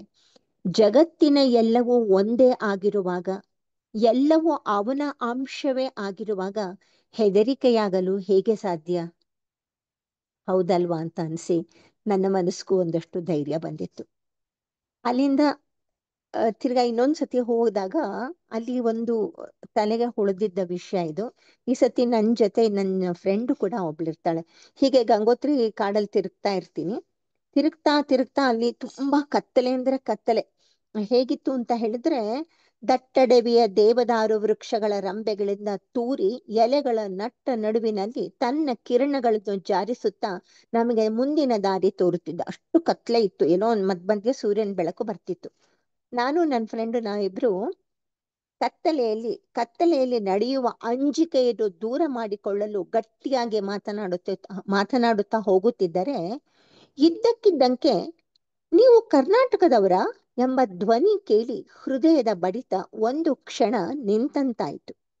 ಸಾವರಿಸಿಕೊಂಡು ನೋಡಿದರೆ ನಡು ವಯಸ್ಸಿನ ಖಾವಿದಾರಿಯೊಬ್ಬರು ಹಸನ್ಮುಖರಾಗಿ ನಿಂತಿದ್ದರು. ಮಾತನಾಡುತ್ತಾ ಆಡುತ್ತಾ ನಾವು ಕೇಳದೆಯೇ ಅವರಾಗಿಯೇ ತಮ್ಮ ಹಿಂದಿನ ಜೀವನವನ್ನ ಬಿಚ್ಚಿಟ್ಟರು. ಮೊದಲು ಅವರು ಒಬ್ಬ ದೊಡ್ಡ ಫೈನಾನ್ಷಿಯರ್ ಆಗಿದ್ದರೆಂದು ಎಲ್ಲವನ್ನೂ ತ್ಯಜಿಸಿ ಇಲ್ಲಿರುವುದಾಗಿ ಹೇಳಿದರು. ನೋಡಿ, ನಾವು ಹೇಗೆ ಕೆಟ್ಟೋರಿರ್ತೀವಿ ಅಂತಂದ್ರೆ ಅವ್ರು ಹೇಗಿರ್ತಾರೋ ಏನೋ. ನಮ್ಮ ಮನಸ್ಸುಗಳು ಯಾವತ್ತೂ ಅಷ್ಟೊಂದು ಶುದ್ಧ ಇರ್ಲಿಕ್ಕಿಲ್ಲ ಅಂತ ಅನ್ಸುತ್ತೆ. ಪಾಪ ಅವರಷ್ಟು ಹೇಳ್ಕೊಂಡ್ಮೇಲೆ ನಾನೇ ಯೋಚನೆ ಮಾಡಿದೆ, ಇಲ್ಲಿಂದ ಮುಂದೆ ನಮ್ಮ ಕಲ್ಪನೆಯ ಕುದುರೆ ಲಗಾಮಿಲ್ಲದೆ ಓಡಿತ್ತು. ಬಹುಶಃ ಅವರಿಗರಿವಿದ್ದೋ ಇಲ್ಲದೆಯೋ ಯಾವ ಕಾರಣಕ್ಕೋ ತಮ್ಮ ಸಂಸ್ಥೆಯನ್ನು ನಡೆಸಲಾಗದೆ, ಜನಗಳಿಗೆ ಕೊಡಬೇಕಾಗಿದ್ದ ಹಣವನ್ನು ಹಿಂದಿರುಗಿಸಲಾಗಿದ್ದರೆ ತಪ್ಪಿತಸ್ಥ ಮನೋಭಾವದಿಂದ ಇಲ್ಲಿ ಇದ್ದಿರಬಹುದಾ? ಹೀಗೆ ಯೋಚಿಸ್ಬೇಕಾದ್ರೆ ನಮ್ಮ ಮನಸ್ಸು ತಪ್ಪಿತ್ತಷ್ಟೇನೆ. ಇದು ನಾವು ಯೋಚಿಸಿದ್ದು. ಪ್ರಕೃತಿ ಜನ್ಯ ದುರ್ಗುಣಗಳಿಗೆ ಪರಾಧೀನರಾಗಿದ್ದರೆ ನಮ್ಮ ಕಲ್ಪನೆಗೆ ಯಾವ ಆಧಾರವೂ ಇರಲಿಲ್ಲ. ಸ್ವಲ್ಪ ಹೊತ್ತಾದ್ಮೇಲೆ ಅಲ್ಲಿ ಭಗೀರಥಿ ಶಿಲೆ ಎಲ್ಲ ನೋಡಿದ್ಮೇಲೆ ಸ್ವಲ್ಪ ಮನಸ್ಸಿಗೆ ಜ್ಞಾನೋದಯ ಆಯ್ತು. ಆವಾಗ ನನ್ಗನ್ಸಿದ್ದು, ಆದರೂ ನನ್ನೊಳಗಿನ ಮನಸ್ಸು ಹೇಳುತ್ತಿತ್ತು, ಜೈಲು, ಪೊಲೀಸು ಎಂಬ ಶಿಕ್ಷೆಗಿಂತ ಸ್ವಯಂ ಘೋಷಿತ ಇಂತಹ ಶಿಕ್ಷೆಗಳು ವ್ಯಕ್ತಿತ್ವದ ವಿಕಸನಕ್ಕೆ ದಾರಿ ಮಾಡಿಕೊಡುತ್ತದೆ. ಸನ್ಯಾಸವೆಂಬ ತ್ಯಾಗದ ದೀಕ್ಷೆಯು ತಪ್ಪಿನ ಶಿಕ್ಷೆಯಿಂದ ಪಡೆದುಕೊಳ್ಳುವ ಕರ್ಮದ ಫಲವು ಮನುಷ್ಯನನ್ನು ಪವಿತ್ರಗೊಳಿಸುತ್ತದೆ. ಇನ್ನೊಂದು ಅನುಭವ ಸನ್ಯಾಸಿ ಜೊತೆ. ಅಲ್ಲಿದ್ದ ಇನ್ನೊಂದ್ಸತಿ ಕಲ್ಪೇಶ್ವರಕ್ಕೆ ಹೋಗ್ತೀನಿ, ಅದು ಪಂಚಕೇದಾರದ ಒಂದು ಭಾಗ ಕಲ್ಪೇಶ್ವರ. ಅಲ್ಲಿ ಒಬ್ರು ಸನ್ಯಾಸಿ ಜೊತೆ ಮಾತಾಡ್ತಾ ಇರ್ತೀನಿ. ಅವರು ಕಾನ್ಪುರದಿಂದ ಬಂದಿದ್ದಾಗೆ ನಾನು ಹೇಳ್ತಾರೆ. ನಾನು ಅವ್ರನ್ನ ಕೇಳ್ತೀನಿ, ಅಲ್ಲಿನ ಎಲ್ಲ ಸುಖವನ್ನು ಬಿಟ್ಟು ಇಲ್ಲಿ ಬಂದು ಏನನ್ನು ಸಾಧಿಸಿದಿರಿ? ನೋಡಿ ಎಷ್ಟು ಅಹಂ ಇದೆ ನನಗೆ ಅಂತ ನಾನು ಅವ್ರನ್ನ ಹಾಗೆ ಕೇಳ್ತೀನಿ. ಅದಕ್ಕೆ ಅವ್ರು ಏನು ಉತ್ತರ ಕೊಡ್ತಾರೆ ಗೊತ್ತಾ? ನೀನು ಬೆಂಗಳೂರಿನಲ್ಲಿ ಇದ್ದು ಏನನ್ನು ಸಾಧಿಸಿದೀಯಾ ಎಂದಾಗ ಚುರ್ ಎಂದ ನನ್ನ ಕೆನ್ನೆಯನ್ನು ಮುಟ್ಟಿ ನೋಡಿಕೊಂಡೆ. ಒಂದು ವೃತ್ತಿ, ಒಂದಿಷ್ಟು ಸಂಪಾದನೆ, ಒಂದು ಮನೆ, ಆಹಾ ಎಷ್ಟು ಸಾಧಿಸಿದ್ವಿ ಎಂಬ ಅಹಂ ಅಲ್ಲಿ ಮಂಜಿನಂತೆ ಕರಗಿ ಹೋಗಿತ್ತು. ಹಿಮಾಲಯ ನಮ್ಗೆ ಅದನ್ನೇ ಹೇಳ್ಕೊಡೋದು. ಹಿಮಾಲಯ ಅದಕ್ಕೆ ಗುರುವಾಗಿದ್ದು ಅಂತ ನಾನು ಯಾವತ್ತೂ ಭ್ರಮಿಸ್ತೀನಿ ನಾನು. ಸನ್ಯಾಸಿಗಳು ಈ ಜಗತ್ತಿನ ಎಲ್ಲ ಚರಾಚರಗಳಂತೆ ತಾವು ಕೂಡ ಇದರ ಒಂದು ಸಣ್ಣ ಭಾಗ ಎಂದು ಬಲವಾಗಿ ನಂಬುತ್ತಾರೆ. ಸದಾಕಾಲ ಧ್ಯಾನ, ಭಗವಂತನ ಸ್ಮರಣೆ ಮಾಡುತ್ತಾ ಆಸೆಗಳಿಂದ ನಿಜವಾಗಿಯೂ ದೂರ ಇರುತ್ತಾರೆ. ಇಲ್ಲವಾದರೆ ಸುಭದ್ರಾ ಮಾತಾಜಿಗೆ 16,000 ಅಡಿಗಳಷ್ಟು ಎತ್ತರದ ತಪೋವನದ ಗುಹೆಯಲ್ಲಿ 8 ವರ್ಷಗಳ ಕಾಲ ಪ್ರಾಣಿಗಳು ಸಹ ಓಡಾಡಲು ಹೆದರುವ ಆಮ್ಲಜನಕದ ಕೊರತೆ, ರಕ್ತ ಹೆಪ್ಪುಗಟ್ಟುವ ಚಳಿ, ವರ್ಷದ 6 ತಿಂಗಳ ಕಾಲ ಗುಹೆಯನ್ನೆಲ್ಲ ನುಂಗಿಬಿಡುವ ಮಂಜುಗಡ್ಡೆಗಳು ಇರುವ ಇಂತಹ ತಪೋವನದಲ್ಲಿ ಒಂದು ದಿನವೂ ಕೆಳಗಿಳಿಯದೆ ಹೇಗೆ ಇಳಿಯಲು ಸಾಧ್ಯವಾಗಿತ್ತು? ಒಳಗೆ ಸುಪ್ತವಾಗಿರುವ ಶಕ್ತಿಯನ್ನು ಶಕ್ತಿ ಚಾಲಿನಿ ಎಂಬ ಕುಂಡಲಿನಿ ಯೋಗದಿಂದ ಉದ್ದೀಪಿಸಿಕೊಳ್ಳುತ್ತಾರೆ. ಇಹದ ಸುಖಕ್ಕೆ ಕಿಂಚಿತ್ತು ಬಲಿಯಾಗದೆ ಈ ವಿಶ್ವದಲ್ಲಿನ ಒಂದು ಅಣು ಮಾತ್ರ ತಾವುಗಳು ಎಂದು ನಂಬುವ ಇವರು ಈ ಭೂಮಿ ತಾಯಿಗೆ, ನಮಗೆ, ಹಿಂದೂ ಧರ್ಮಕ್ಕೆ ಮತ್ತು ಇತರ ಮತಗಳಿಗೂ ಆಸ್ತಿ. ಜನರು ಸಾಧು ಸಂತರ ಸಂಘದಿಂದ ನೆಮ್ಮದಿಯನ್ನು ಪಡೆಯಲು ಕಲಿಯಬಹುದು. ಇಂತಹವರಿಗೆ ಆಶ್ರಯ ಕೊಡುವ ಜಗತ್ತಿನ ಏಕೈಕ ಜಾಗ ಎಂದರೆ ಹಿಮಾಲಯವೇ. ಇಷ್ಟು ಸಾಕು ಅನ್ಸುತ್ತೆ. ಇನ್ನು ಓದು ಅಂದ್ರೆ ಇನ್ನೊಂದು ಪೇಜ್ ಅಷ್ಟು ಓದ್ತೀನಿ. ಮುಂದಿನ ವಾರಕ್ಕೆ ಇಟ್ಕೊಳ್ಳೋಣ ಡಾಕ್ಟರ್. ಇದ್ರ ಬಗ್ಗೆ ಉಳಿದವರಿಗೆಲ್ಲ ಏನನ್ನಿಸ್ತು ಹೇಳ್ಬೋದು.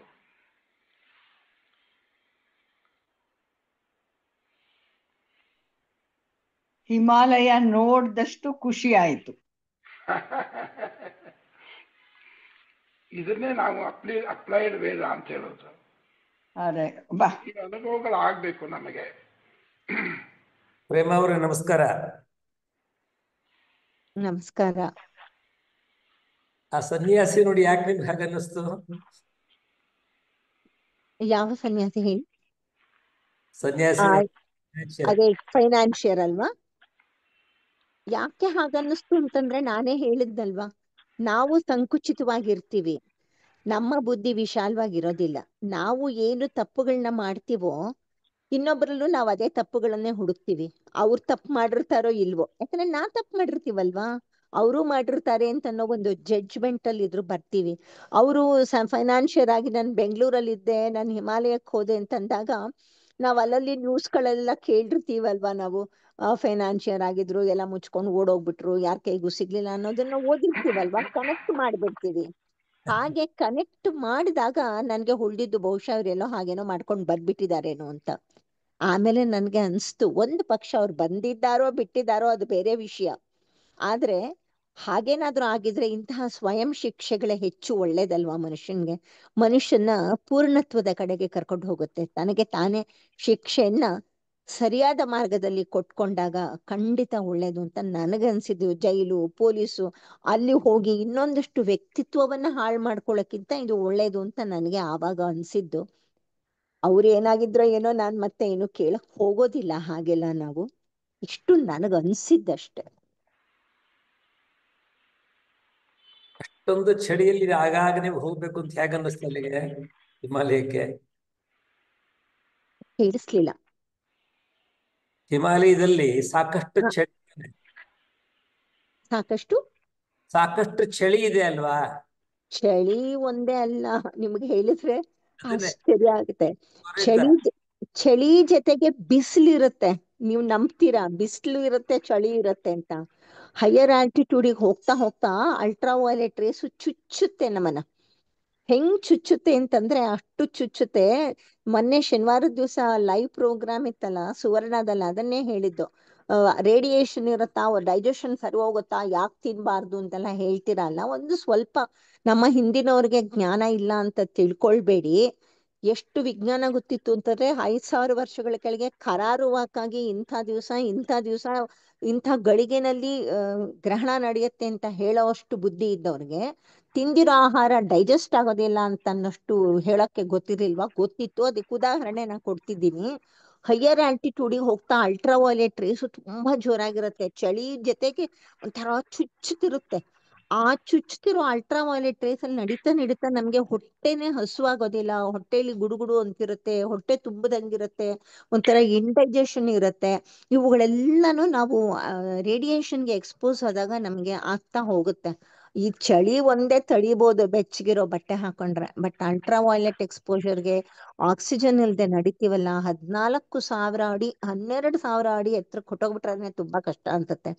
ಸೊ ಇದೆಲ್ಲಾನು ಅವ್ರು ಹೇಗಿರ್ತಾರೆ ಅಂತ ಅನ್ನೋದು. ಅದಕ್ಕೆ ಮಾತಾಜಿ ಸುಭದ್ರಾ ಮಾತಾಜಿ ಇದ್ದಿದ್ದ ಜಾಗದಲ್ಲಿ ನಮ್ಗೆ ಅರ್ಧ ಗಂಟೆ ನಮ್ ಕೈನಲ್ಲಿ ಇರಕ್ಕಾಗ್ಲಿಲ್ಲ. ಯಪ್ಪ ಅಂತ ಅನ್ಸಕ್ ಶುರು ಆಗ್ಬಿಡುತ್ತೆ.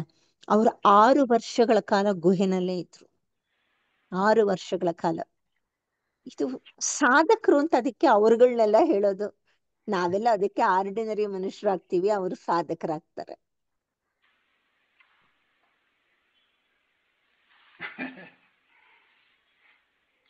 ಒಳ್ಳೇದು. ಹಿಮಾಲಯದ ಅನುಭವ ಇನ್ನೂ ಒಂದಿಷ್ಟು ದಿವಸ ಮುಂದುವರ್ಸೋಣ. ಬಹಳ ಸಂತೋಷ ಆಯ್ತು. you, ಬಹಳ sir. ಚೆನ್ನಾಗಿ ಹೇಳಿದಿರಿ ಡಾಕ್ಟ್ರೆ. Thank you sir. ಶ್ರೀಧರ್ಜಿ, ಶಾಂತಿ ಮಂತ್ರ ಹೇಳ್ಬೋದಾ ತಾವು? ಹೇಳ್ತೀನಿ.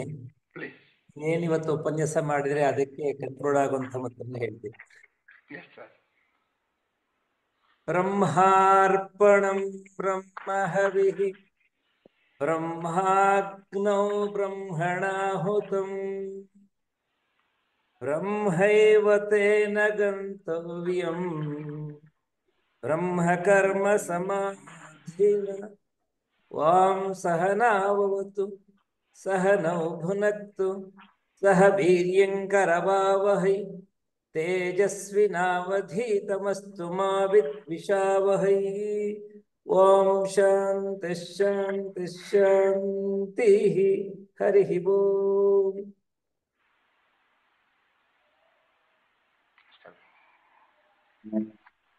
ನಮಸ್ಕಾರ ಸರ್.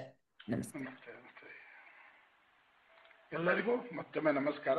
ಮತ್ತೆ ಮುಂದಿನ ಮಂಗಳವಾರ ಮತ್ತೊಮ್ಮೆ ನಮಸ್ತೆ ಸರ್. ಎಲ್ಲರೂ ಭೇಟಿ ಮಾಡೋಣ. ನಮಸ್ತೆ ಸರ್. ನಮಸ್ತೆ. Thank you all.